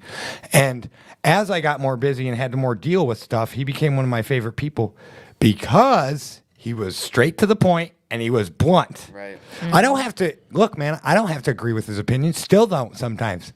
Sometimes I don't agree with anything he says, and we have a 30-minute conversation. I still enjoy myself with him, and I don't have to agree with what anyone's saying. But I appreciate that, and now I like blunt people. See, and honest people. I have a good friend in recovery like that. His name's Matt, not the Matt here. You know him though, Yes, real good. I believe and I do. that's how he is. He can be. And earlier, you know what? He texted me something because I responded to him, and the response I gave to him, I followed up with, "I'm sorry, I know that probably sounded like I was being an asshole." He's like, "No, Tim, that's what I need to hear." Like, people say that about you too. and he said, like, his response was, "No, Tim, that's what I need to hear because to be honest with you, that's how I'm going to talk to you." And I was like, "I already know that's how you're going to talk to me. Right. That's how you." It was exactly this. I know you're not an asshole, but you know I am. We still love each other. That was his direct message. Right. But it's like people like that, like I keep. Oh my gosh, He yeah. will not co-sign my bullshit. He will call me out in a heartbeat, but it's all for the good. Like this meeting we have here, a newer meeting. Like I want him to be part of it, and he will be because it's of service. He don't want to be.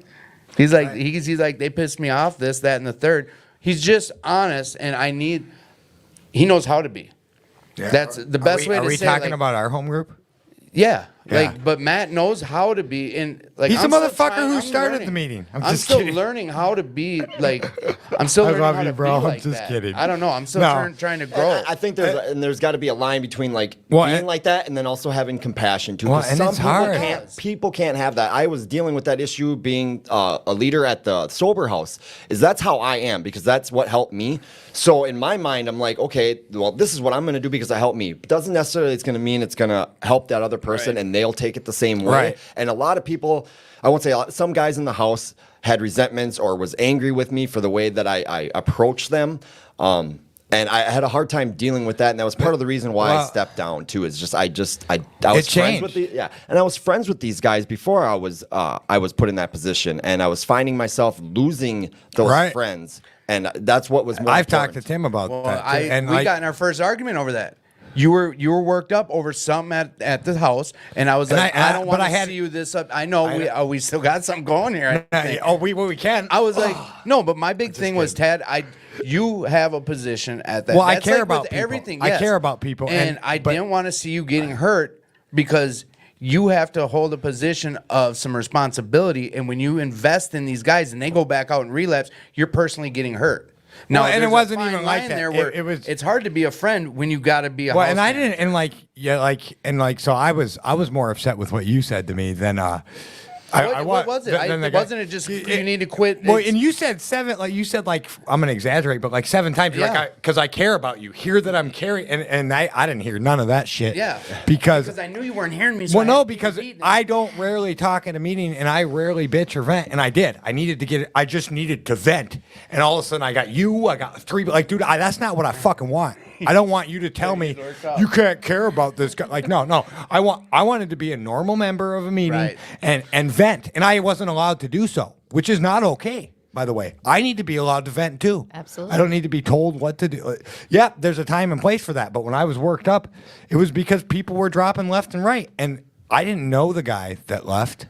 I didn't know him personally. I had to see him talk about offing himself, running in traffic. And I remember doing that. And that sucks. I never want anyone to go through that. Yeah, you were hurting, dude. And it didn't have to do with, and there were a couple people I think died that week, and it was like, my heart was hurting for the disease of addiction, and that was it. And I didn't want feedback. You didn't want a bunch meeting. of people trying to save No, you. or people who aren't house managers and don't understand, and that's how I took it. I know. And I didn't hear that. We talked about it I later. know. For like a I was few weeks, pissed. you were holding a hard Oh resentment. yeah, I was pissed. He's like, Tim, I was taking jabs at you for weeks over that. And I was scratching my head like, what the fuck are you talking about taking jabs? Because I don't understand that. And he's right. And I was out of pocket thinking, you know what? I had this talk with your sister too. It's like just because I thought I was there to help, and gee, I was coming from a place But of love. I didn't tell you that I didn't want to hear it. I never stated No, that. but it doesn't matter. Yeah. Read the cues. Whatever the case is, just because I meant well doesn't mean it helped you. But how? Oh yeah, true that. But You know how what would I'm you saying? know? Because the past in our relationship, I had asked for your opinion all the time. I did not state that I don't want opinions, but cause that's the thing. Because right or wrong, with all the stuff I do, there are people who look at me differently, and I get put in different. Yeah. And you know, and sometimes that's why I go to meetings at other places. Sometimes I just want to be. need to get tad away. in You a need to meeting. be a guy I in want to be a recovery. normal guy in recovery, just a drug addict. I'm not special Let me because I'm just not. be a druggie. Because I'm not actually his sponsor, and I had this conversation, and he's absolutely true. And it's this podcast, the board member, the service work, the shit I do in the community, and I'm not. All those are just things I do. They're not Tad. No. They they're don't not. define you. They are They not do not defining define me. you. And sometimes I need none. I need their hats that I wear. And as I've discovered before, we've talked about this before. You need to be able to go to a meeting as a and addict. share and not have a bunch of people looking at me or or asking me or because sometimes I come here and I'm in a meeting for 5 freaking minutes and I got to go do a bunch of stuff. Something that I've realized is I need to expand my meetings. That's one thing in the past that I did not do. Today I went to a meeting I have never been into in an area that I don't normally go to. I was invited by a friend. And I'm just throwing this out there, Tad, for a suggestion. If that very well could be an answer to being just somebody in the rooms is, reach out to other meetings that they might not know that you're a board member at 2218, and you can just be Tad. Yeah, that's Sometimes exactly it's it. easier when you're able to just express that to strangers that don't have any sort of correlation or relation. Oh, it anything was like great that. to go to this meeting I went to when I was gone, way up north. No one knew me at this little tiny place. It did great. It was awesome. I did that when I went on vacation in Florida. Yeah. Went to a meeting down in Florida. Yeah. So absolutely. Got So that's my just a 90 days. the suggestion. fans, the millions and millions, they want to hear some more from Mandy. Oh, well, hey, what do they want to hear? Well, I don't know. What do you want to talk about? We got about 20 minutes before we get into okay. the wrap up. You know what? Okay, so obviously I'm an addict. I have plenty of stories that are laughable, that are terrible, yay trauma, all that stuff. But we've all had that, right? So I'm going to skip all that part. Okay, so that's all happened. Here is what I have found this time. When people say this time it's different, sometimes you feel like it's super cliche. So I'm going to be super cliche and say that. I used to say that shit and not really mean it too. Looking back, maybe I did, but I wished it. You're like, well, maybe it's different this time, so maybe I should say it this time. It's like, no, it's. I'm fighting for my life every single day, and I am actually. So it's like I'm making a layer cake with my life. Every time that I've tried sobriety and failed, I would be like, oh, I'm better now. Okay, now I can just do all this stuff. It's like, oh, somebody snapped their fingers, Jeannie bopped her head, whatever, or whatever, Samantha Bush twinkled her nose. But that's not what, and so I just jump into everything. And before my addiction, I was successful in the jobs that I had, and, I could actually keep my shit together. I did that for decades. And so then when everything came crashing down, I start feeling okay, and I'm going to meetings, and when I completed treatment, I'd jump right back into a high pressure job, and I'd fill my calendar with all this stuff, and all of a sudden I'm overwhelmed because I wasn't where I needed to be for mental health. I wasn't taking the right care of myself, right? Yes. And the one thing that I didn't do before was be gentle with myself. And just jump back into life. Yeah. Oh, You didn't I'm offer full feet, yourself- cliff jumping. Like seriously, I'm just like, okay, we can do this, yay! And then boom, it's like Wile E. Coyote just jumping right off and kaput. I'm gonna kind of January twist. you didn't. Yeah. You haven't right now. You're not doing that.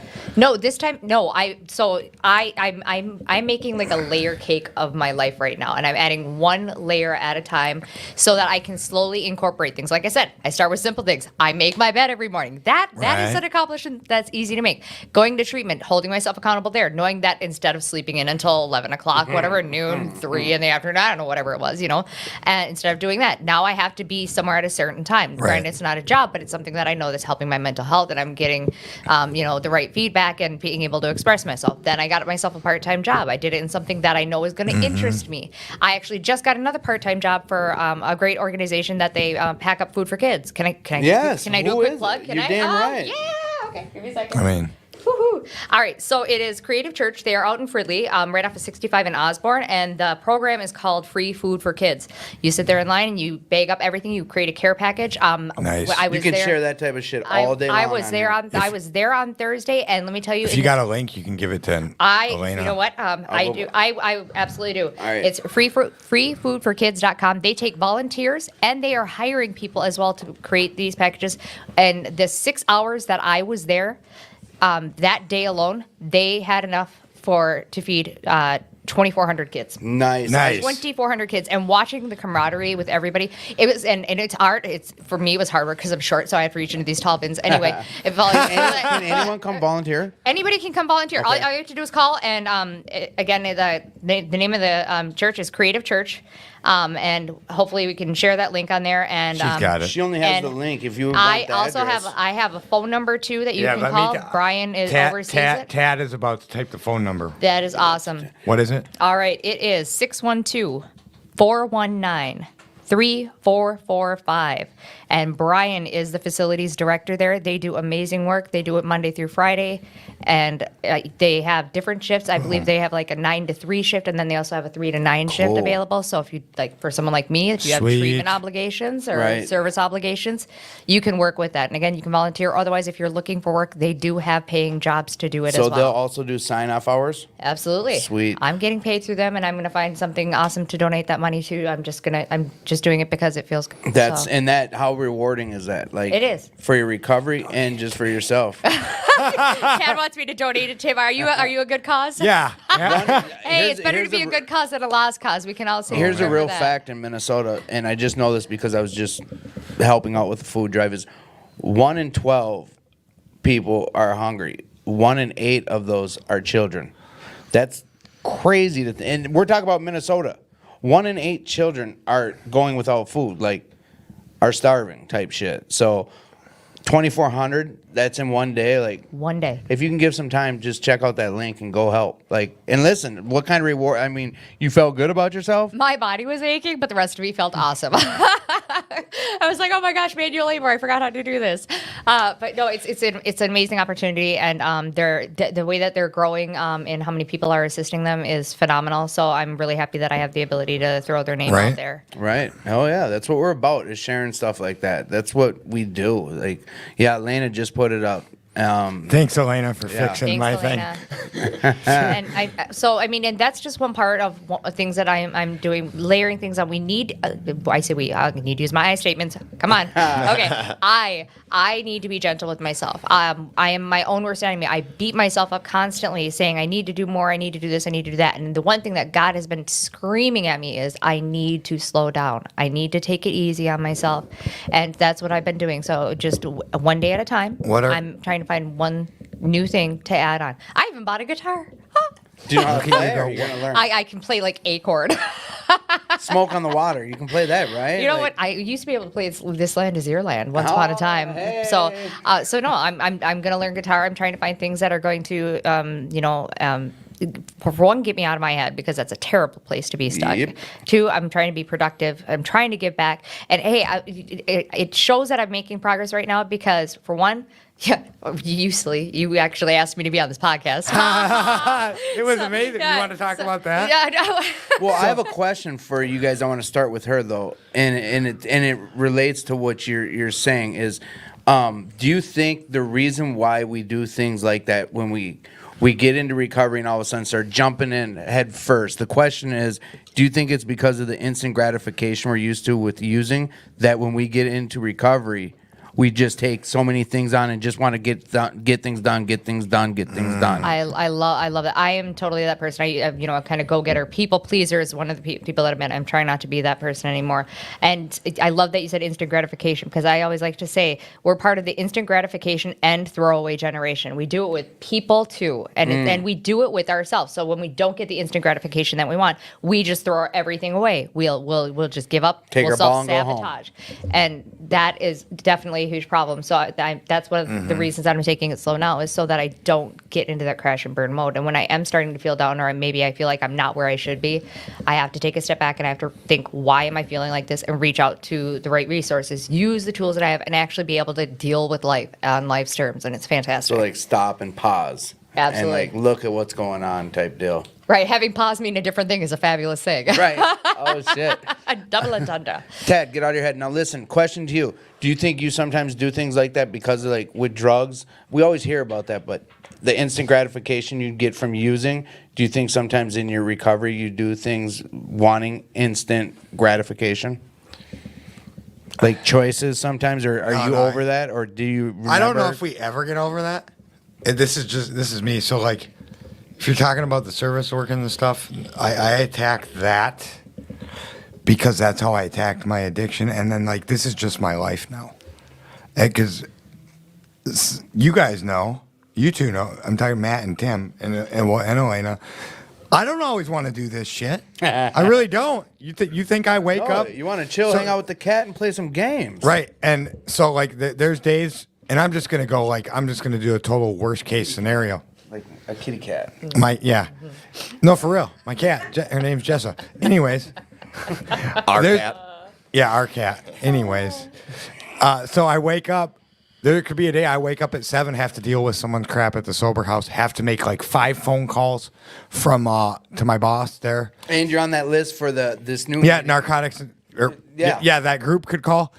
3 people could call. Then I go do a little bit of work for some cash, and then I got to be back here, and then I got to mediate a situation, and then all of a sudden it's 5. I haven't eaten, and I got to do all this, and this is all on a Friday, and all of a sudden I'm chairing the meeting because someone didn't come through, and I didn't get any me time, and then we do the podcast.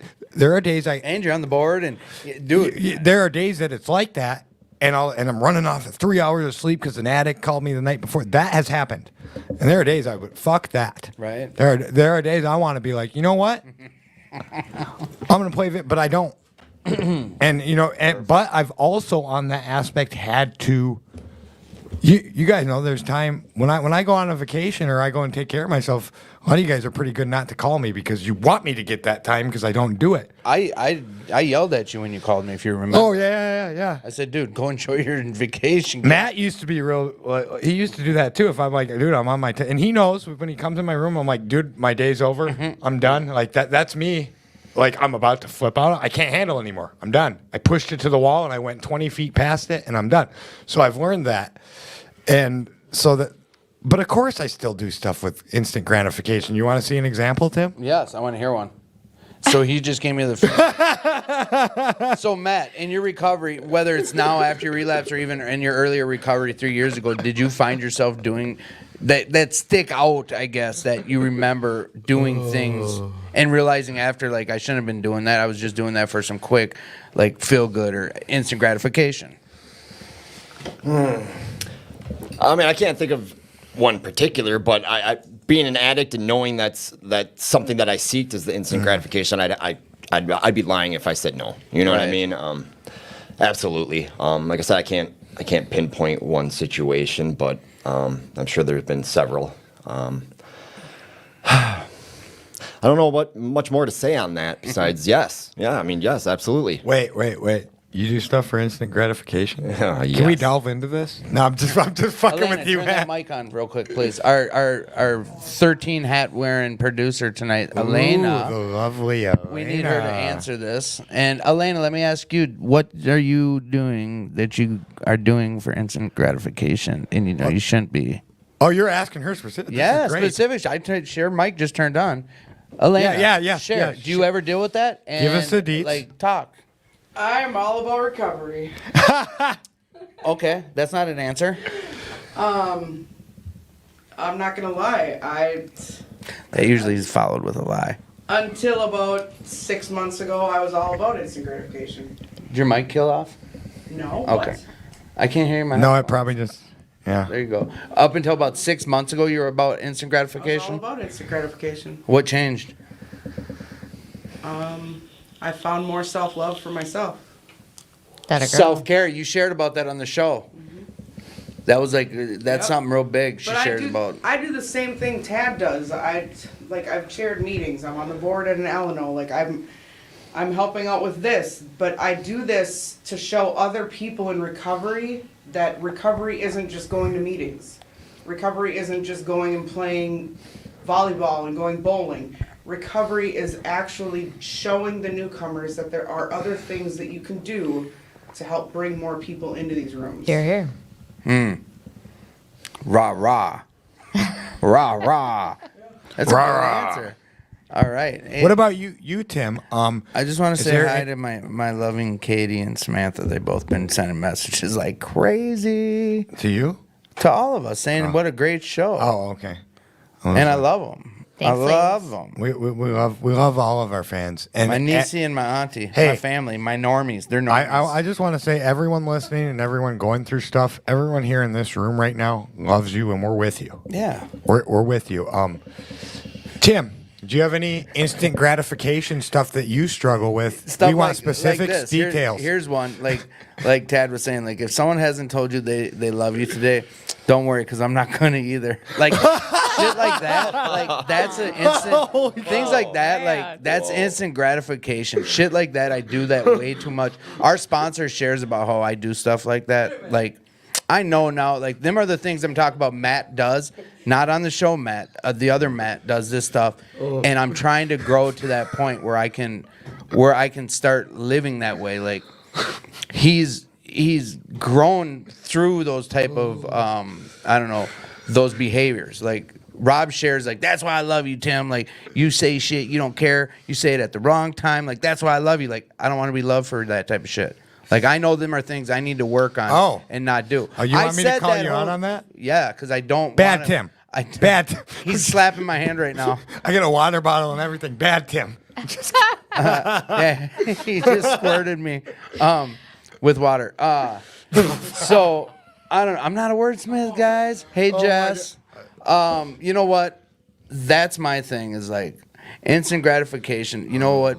For me, the best way to explain it would be not wanting. Like I tell you, I deal with family stuff. I deal with life. Let's say life, and I don't want to feel. I don't want to feel that shit. So instantly, I will go turn on some TV and like escape from it instead of dealing with it. That's some instant gratification for me. Like I can now know how to completely escape from dealing with my emotions, my feelings, family, whatever bullshit's going on by just turning the TV on. Like it's not helping, but it helps me get out of my head. I was love rubbing you, my Tim. big Buddha belly when I said it's not I helping. love He you, did Tim. rub his belly a little bit while he was talking about it, yes. Yeah, because I don't know, like it's Didn't weird. you tell me you eat at night when you have a rough night or something? No, I don't need a rough night to eat.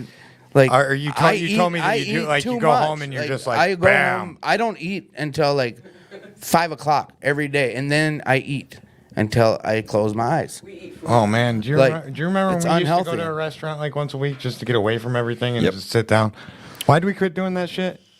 Life. Fuck. Yay, COVID. COVID. No, we were doing it during COVID. We found ways. Mm-hmm. We'd get food and sit down. Man, That's a good. I don't know. It's fellowship, the unity thing. I'm glad you brought that up because that's so huge in my recovery. Like, it's really truly the first time I experienced it in life. fucking A, Timmy, I love you. Outside of family, I have family who always is loving me, no matter what. But I had friends, but like I got rid of those friends because of my use. Like, there's maybe a small handful of those friends that are still my friends, but like I have not ever experienced unity until I came to these rooms. Like, that's some powerful shit. True that. When you've got 30 people, half of them are strangers that are worried about you, and they care about you, and they want you to be part of. It's some foreign shit when you come in off the streets. It's almost scary. It's can way be. scary. It can Oh be. yeah, dude. It's way scary. Dude, it's overwhelming. Our sponsor sat in the corner for 2 years, and he hated, like, he didn't want to be hugged. And he's got face tattoos. Like, he's got a face tattoo. Everything else, neck and whatever. He's not an approachable giant guy. tattoo. Doesn't he like say like something to the effect like he perfected that look just so that people would not come up to him and not want to hug him? Tighten up his eyebrows, like, and he was like, and people would still, he's like, I knew how I looked, and people would still want to come give me a hug, and I'd be like, that's why he would hide in the back or be like, get away or whatever the case. He's not like that anymore. He realizes like that's this unity. Hey, Timmy. It's powerful. Talk to me, Goose. Rob is a teddy bear. Right. Oh, yeah. He's a huge more like teddy bear. That's what eye I think, candy. too. Yeah. He's more like eye candy. Yeah, eye candy. I got him a shirt. Yeah. And then Tim got his feelings hurt because me and him got matching eye candy His shirts. friend said that. Oh my gosh. Yeah. Well, Having people like that though around, he's even helped me. Dude, he's so great. How? Talk to us. He's one of the people that you look up to because he knows how to walk his talk, and that's something I think that Elena touched on. She's just doing it and it helps others. And you can sit and say this, that, the other thing about how you're working recovery, you're doing this. You can throw in all the cliche statements over and over again and keep repeating it, which is good. Sometimes you need that repetition, but if you're not actually taking action on it, which is part of the steps, that's me. I'm taking all the action. I'm in step 4, and oh my gosh, we don't need to talk about that right now. Anyway, but Buckle up. No, I'm saying, I know where Just it leads. kidding. I know where it leads is the thing. So it's like, okay, I can do this. But anyway, where was I going with? Walking the talk. So once you do truly start showing up and you start doing those things, all of a sudden you don't even have to actively seek it out. People will come up to you and they will ask you for certain types of help because they know that you're that reliable, approachable person that is consistent, that is going to help them get to that next step. Because isn't that the goal of all of us as addicts? Is we go and we work our steps, we're able to reach back and help the next person do the same thing over and over. And that's one thing that I've seen. Watching the promises come true for me. Just even where I'm at right now, I'm so excited to go through the rest of the steps. And heck, I don't know how many other times I'm going to keep doing it. Excited to go through the steps. I am like excited. Just those words. I am because just in the past month I've been asked to do service work as a commitment for to help run a meeting, which is my home group, and I am ecstatic about that. The jobs that I've gotten, and just the blessings that God has given me through this process. And heck, even when I was in the thick of my addiction, and gosh knows I was in a situation where I should have died, and I saw God help pull me out of that situation. There is no question about it. Seeing what He's putting in front of me as I keep improving and keep working to be my best version of myself and helping others to do the same thing, the blessings just keep coming, it is crazy. Did I hear you say you need more service work? We've What you got? We should talk about the volunteering here. Can I say one thing? Go ahead. Speaking of what you guys were just talking about, the teddy bear, eye candy man. Last night when I at that meeting and it got emotional for me and I came out with what that I relapsed, and it just, he was the first person that came up to me and said, "Welcome home. I love you," and he gave me a hug. That's right. That's what that's what kind of man he is. Yeah. And that was the first sign of support in a full meeting that I got, besides the people actually sitting there listening. You know what I mean? After the meeting, he came directly up to me like there's a beeline right to me. Yeah. People have and that's, in my opinion, that's what it's all about. Yeah. And you know what? I'm going to share a quick story about something similar, and this goes hand in hand with, we got 2 people that just shared about, he walks the walk, he made you feel welcome. Like, people have those stories about our sponsor. There was a kid who's got probably 2.5, 3 years. He's doing service work here. He's really involved. He's working on his life. And we got to Burning Desires. And he doesn't share much. When he does, it's pretty poignant. And it's going to be something that he has to share. And he kind of broke down and was like, "Look, guys, I'm doing step work. I'm working with the sponsor. I'm doing service work." And this is exactly how he's talking. Like, I'm doing service work. I'm step working. I'm showing up. I'm trying to be of service. I'm working this. I'm doing this. And I'm just not where I think I should be in life. I don't have money saved. I thought I'd be here in life. I'd be here. He's getting emotional. And he's like, it's just, I'm tore up over this. And he kind of got silent because he couldn't talk no more because he's about to lose it. And Rob stood up. He was like, "Could I get, anyone?" Hey, I remember that. He's like, "Anyone who feels like they're not where they should be right now, raise your hand." 90% of the meeting raised their hands. We're all like, It's "Damn." like, Yeah, he's been to enough and he's been around enough. Like, he's heard enough. And maybe that came from the heart or he's seen it, but it was like, it probably saved this kid from maybe going back out or thinking like this is work, like it's pointless. I don't want to be here no more because it's not working, was what he was basically saying. And I feel I should be so much further. And guy with 5-6 years stands up and says that, and he saves lives. Like, he needs to learn how to say no, though, because I think he's got about 1,300 sponsees. Because that's the other thing. Like, people see you talking the talk, walking the walk. They want a piece of that. And, like, just in the last 2 months, I've heard him being... since I've known him, people ask him to sponsor him, and he does not say no. Ever. And he gets asked at least twice a week by new people. Well, I've heard him set some boundaries and say he's full up right now. Really? Yeah. He's pointing them to That's right. You've told me that. Yes. Yeah. Yes. But, you know. Shout out to all of you great podcasts tonight. Hey. Talk to me, Goose. Talk about the kitchen real quick, the Gratitude Cafe. You know what? Jane is a beast in that kitchen for $5. The Gratitude Fridays Cafe. right now. Just Fridays right now. Just Fridays. This last Friday, they had homemade pizza, and they had, you know what? For $5, you're not going hungry. And I don't think any, like, I used to go to a lot of Alanos that did, you know, $5 dinner or whatever, but no one's doing this right now. And they have a live kitchen. They have a real kitchen, like a commercial kitchen. She makes home, and I always talk about this because it was one of the best biscuits and gravies I've ever had. Oh, the food's great. It's the best bang. Yes. Oh, speaking of our sponsor, you just tuned in. About time. Hey, there, buddy, slacker. you just missed us talking about you for like the whole show. Go if you can get the comments, read back up. There's a bunch of people talking nicely about you, bud. Candy. So yes, Gratitude Cafe though. For $5, you're coming here, getting filled up. You're getting a drink. You're getting a dessert. You're getting a full like 3-4 course meal. You can't beat it. Like, and that's up here at 2218 where they're letting us have a podcast. Like, and you know what? If you want to be part of 2218, just show up.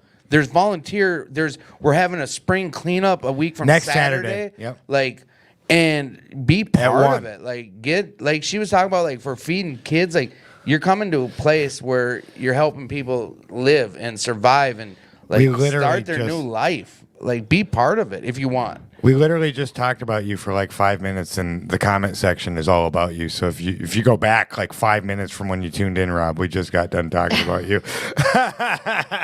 I candy. Right. So, hey, man, here at 2218, we'd love if you donated some money to us. Elena's going to post the link again, but it's not required. Just, No. Come check it out if you don't know what this place is. Yeah. It's 2218.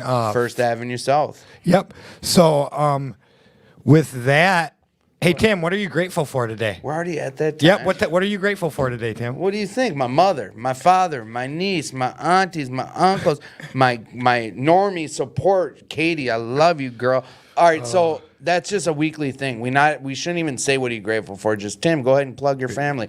What I'm grateful for is, like, being able to see people come back. Like, we've been to funerals in the last month. We know what the other side of this is. Most people don't get to come back, bro. And I'm looking at you and talking to you because you're across from me, but we know that. We know what the fuck happens when you use... People die. So I get to be here when people come back. First of the year, like, that's the shit. Like, there's hope, with COVID and all the suicides and all this nasty shit going on. Like, you're back, bro. I'm glad. You know what the alternative would have been. I'm grateful for that. Tad, what are you grateful for? Oh, you're going to shoot right back at me because I got you this time?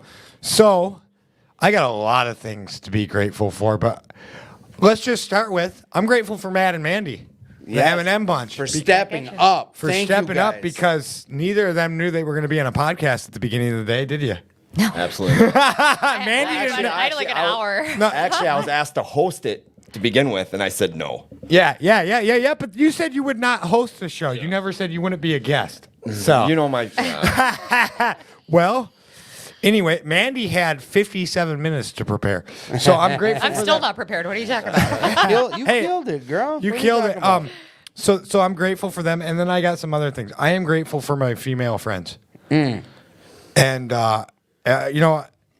Elena's in here, but I'm grateful for my female friend Sam and my female friend Amber. They have helped me a lot, and just being friends. It's like just friends. It's really cool. They've helped me a lot, and I'm grateful that I can have appropriate relationships with females. We're fam. Yeah, it's cool. What are you grateful for today, Mandy? I'm going to start with the thing I'm the most grateful for, which is God's all his blessings, because he helped me stop having experiences. My experiences finally became lessons, and those lessons themselves have become blessings, and that is a fantastic Lessons thing. into blessings. I like that. And when I pray, I thank God every day for the lessons and the blessings, because the lessons have become blessings. It's a fabulous thing.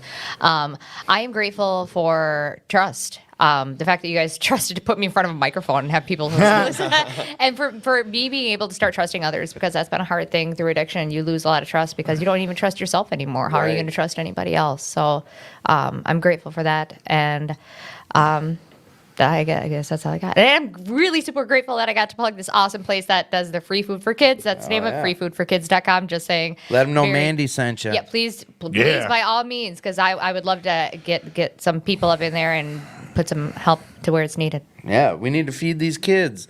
Show some love. Oh, sorry. Hey, Matt. Matt, what are you grateful for? Man, Whoa, that was aggressive. Right? today likes it, I'm Rob? grateful for so many things. First of all, my God. Without him, none of this would have been possible. I'm grateful to you guys for asking me to be on the show. I'm grateful for the fellowship, all the meetings, people of support, especially tonight. All these comments, it's amazing. You guys are all amazing. I appreciate it. From the bottom of my heart, no words can describe the gratitude that I feel for each and every one of you and for the support that I'm getting. Just so many things. My basic needs are met. I mean, there's been times where I haven't had a place to live, food. You know, I've been hungry. You know, nowhere to put my head down. I have all those things tonight. A wonderful sponsor, an amazing sponsor, and just Shout out, Matt. Just life. I'm grateful for life today. I am here. Nice. Awesome sauce. Elena, Turn that mic on, girl. what are you grateful for? I said it earlier. I'm grateful for recovery. I'm grateful for, and kind of elaborate off of Tim and Matt, people coming back when they go back out, because a lot of times we see people not come back. And today I got to witness two people come back from a bump in their road, a bump in their path. Right. Now they're back on the straight and narrow and hopefully going to be able to do what they need to do. I am 110% grateful that tomorrow is the first day of spring. Yeah. It's gonna be so beautiful. So I hope everybody gets out there and enjoys. I'm gonna be on my sunshine, motorcycle. because sunshine is good for the soul. For It the really soul. is. Not motorcycles, sunshine. Sunshine in a bag, not on a sunshine on a Anyways, so we do got a couple minutes. Matt, Hey, Tad. I already said it. Okay. We got a couple minutes. I'm going to segue to something else real quick. because we Segue don't- away. So Matt has something to say. Go ahead. With what I just went through, you know, there are so many addicts out there that have not found their way back in or haven't realized like there is a home for them. I'm dealing with the situation where, with my relapse, another person was affected by my behavior. He made his own choices. However, he hasn't found his way home yet. If he's listening or he does tune in, We love you, bro. we love you. I'm begging you to come home, reach out, do whatever it is you need to do. And this goes for any addict out there suffering in these rooms, whatever. Reach out. It's one of the hardest things that I've ever had to do. However, it's relieved so much of my worries, my stress, all the things I was feeling. Like I said, I'm just so grateful for all the support. And buddy, I want you to come home. I love you. Please reach out. That's what we do. UNITY. What were you going to say? I love you, Tad. I love you too, big guy. Oh, gosh, you guys. Gosh. Gosh. Go wash your hands. You know, one thing I was going to say, where you're saying you're able to actually, you know, reach out, you know, vulnerability in recovery is a superpower. Once you're able to really just strip away all of that ego and truly just be in front of people and say, you know, this is where I need help, I'm struggling, and you're able to open up and you're truly able to share, I think that's when the healing really happens. Yeah, and I go back in my head. Don't be like, jealous, Rob, of Our our people, bromance. you know what? Like, We have to want it, bro. That sucks. You I'm got glad it. you wanted it. I'm glad you still Right. wanted it. Yeah, that's huge. That's what it comes down to, because we start loving on people and we have this relationship. We can't stop people from going back out. There's none of us could have said to you prior that I got to tell myself that because you did go out, but you're back, and I don't even want to look at the past. Right. But you know what? That's For huge. people, I'm so like, freaking proud of you, dude. I've struggled for the last year about wanting someone to find these rooms, and I realized this is not correlating with your situation. It's my own. And like I beat myself up. Like what are the right words I can say to him? What do I do? Do I threaten? I'm gonna go back out. Like I'm trying to find every angle, and I realized I can't. I cannot. I've got a recovery. I have to work, and it's mine. Like, but hey, bro, these rooms are here. I always make sure that word is out there. Like the room's here. Like we do not shoot our wounded, but I'm not gonna cheat them out of their bottom either. That's a fucked up saying, Right, but right. You know, I won't shoot my wounded, but we I can't can't do it cheat for out of you. your But we'll bottom. be here to help you if you want it. God, I gotta quit saying that F word. Yeah. Well, I started it. Mine the ass. I wasn't swearing, and then I was like, bam, bam, I bam. know. Yeah, so you can blame me tonight. I don't want to. I'm a big Okay. boy. Oh, you're gonna take responsibility? Sweet. Okay. UNITY. Check it out. What's gonna be our bell buster tonight? Bell bust. What the hell's a bell buster? I forgot what it was called. Buzzer beater. Buzzer beater. Oh my gosh! You just Do you know what tried a to- buzzer beater is? Explain it to him, Tim. All right, well, you come up with a good Enlighten one. me. So Enlighten me. check it out. Like a few weeks ago, I always like to go back to this one. Like Tad came up with one, and it's like off the cusp. Like he's gonna ask us a question, and first thing come to your head related to recovery. So the one week he was like, if you could make a recovery food or product, what would it be? my And gosh. like she said, Serenity shampoo, and I was like, or no, what was another one? That was Serenity. Then we started getting down the food avenue. Like it was like, I don't know, clean cupcakes or something like that, like healthy hot dogs or stuff like that. I'm gonna make that layer Gratitude cake. goulash. You add a couple Yeah, that was layers. yours. Gratitude goulash. Yeah, that's Ooh. so. So and then like we did, if you could 12-step and you We've done that a lot. And like a fictional character, like people were like Yosemite Sam or like Homer Simpson. So that's what a buzzer beater is. Ted, what's our buzzer beater this week? Oh boy. We can hear your. No, I knew you were gonna go. No, Matt went to wrestling. I was expecting it. No, I didn't have anything to do with wrestling. because you're getting it first. So That means you're going first. today's buzzer beater is brought to you by Tim. Oh, God. I'm stalling because you got one? You want to try it out? You need a minute to think about a buzzer J- beater? Let me just say something See, real look quick. at that. Let I me got add it. something really quick while you guys think. So I was thinking about Matt today, and I sent him a message. One of the things that I've noticed with people that go back out and they relapse, one of the things that stops them from coming back into the rooms is worrying what other people are going to think. And one of the things we have to remember is it doesn't matter what other people are going to think. It matters what we need in our life and what we need to do to stay sober and clean. So it doesn't matter if you come to a meeting and you got 10 people whispering in the corner. You need to show them that you are here for this program, that you are here for this better way of life. Because those people that are whispering in the corner, they need to work a better program than what you're doing with only having a few days. So don't worry about what other people have to say. Word. Don't You can worry stay. about what Yep, they have to stay in say. your lane, and just because they That's don't know how right. to do it, it doesn't matter. That's right. If you want, we can go to the fishing store and we can buy a bag of bobbers and we can start throwing some bobbers at people. So We're not Right. gonna accost. I got a anyone, buzzer beater. but- Before the buzzer beater, though, and it's going to be along this theme, so it's going to be more serious today. We got a great show next week too. Yes, we Next does. week we're going to have Mary Jo and Amber. And, two uh, powerful women in recovery. Yeah, fresh. Anyways, so before we check out of here, if you could say one thing to someone suffering right now in addiction on the street, you got about 30 seconds, 20 seconds. What would you say? Mandy. Oh, why you gotta put me first? You're worth it.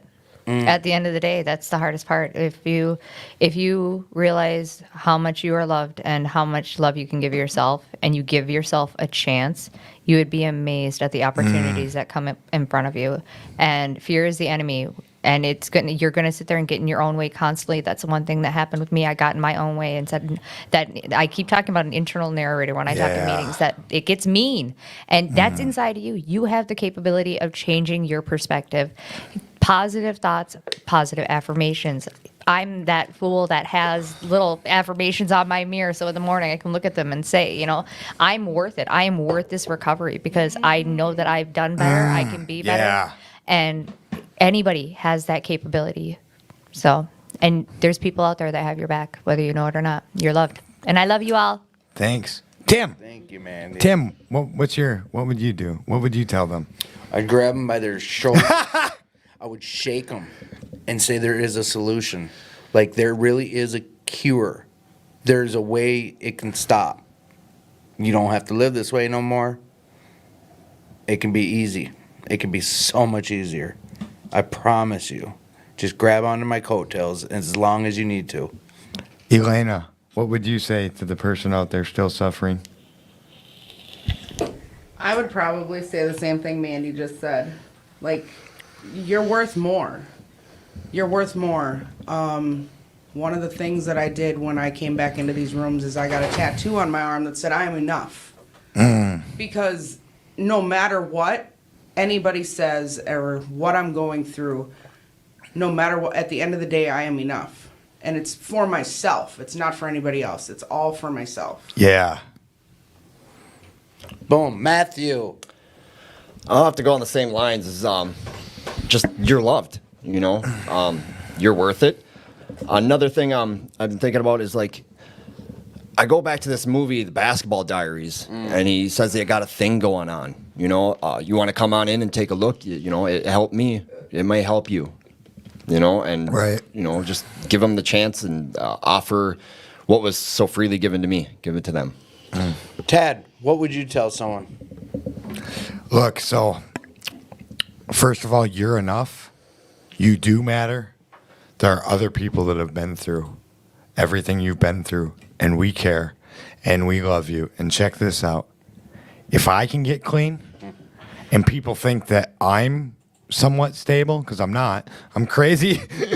Certifiable. But if I can get clean, anyone can get clean. Mm-hmm. If my friends can get clean, anyone can get clean.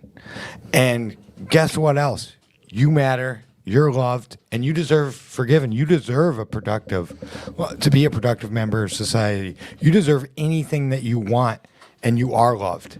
You're loved, you're loved, you're loved, and you're enough. And that's exactly what I want them to hear, because it's true. And guess what? If you can't stand on your own feet and you can't love yourself, we're going to fucking hold you up, and we're going to love you till you figure that shit out. Because that's what people had to do that for me. Fucking rah. Absolutely. Rah. Is that our buzzer beater? That was our buzzer beater. Man, that's pretty. All right, you know what? If you could have a recovery product, what would it be? Elena, go. Tim wanted Elena, go. If you could have a recovery double product. Buzzer beater Double overtime. buzzer beater. If you could have a recovery product, what would it be? Oh my gosh, the best one I ever said was a couple weeks ago. Yeah, you got What to do a is new it? one. Serenity shampoo. Yeah, no. You don't get the cop out like that. No. 13-step pepper spray. Oh, Mandy did hers. Oh, bam. That was awesome. The winner. That was a mic drop. 13th step pepper spray. Whoa. Yeah. That was a good one. That was- Any product. It'd have to be like a basic text or a big book that I could smack in the back of people's heads. I don't know. A product. Okay. All right. I don't know a product. And Matt, I don't know product. The confused Matt, look. come on. I'm stumped with Elena right now. I'm like, Oh, you got this, drawing man. a freaking blank right now. Elena's going to have sobriety socks that are going to rubber Tad, feet what every you time got? she needs it. So I got inventory tissues. Inventory tissues. Yeah. Yeah. You got a couple. Keep them coming. What else do I got? I got 12-step candy. 12-step. Yeah. You pass I it was- out. I You was pass thinking- it out, and it carries the message with them. Like 13th step candy. no, yeah, you would. We don't 13 step. So no, like it has the message when you open Hence it the up. pepper spray. The chocolate has the message, like little. Oh, like a messages home. kiss. But it like has a message. yeah, Oh, I like that. Like the Dove chocolate. Yeah, but it has Writing a on 12-step messages. Yeah. All right. Well, Tim. Our friend Greg just said forgiveness deodorant. Yeah. a lot of people need forgiveness for not wearing deodorant. Shit. Tell you what, we need some gratitude grapes. We got. I always think food right away. How about character defect trading cards, kind of like Garbage Pail Kids? Yes. Positive, trading cards positive like potato chips. Get it, Amber.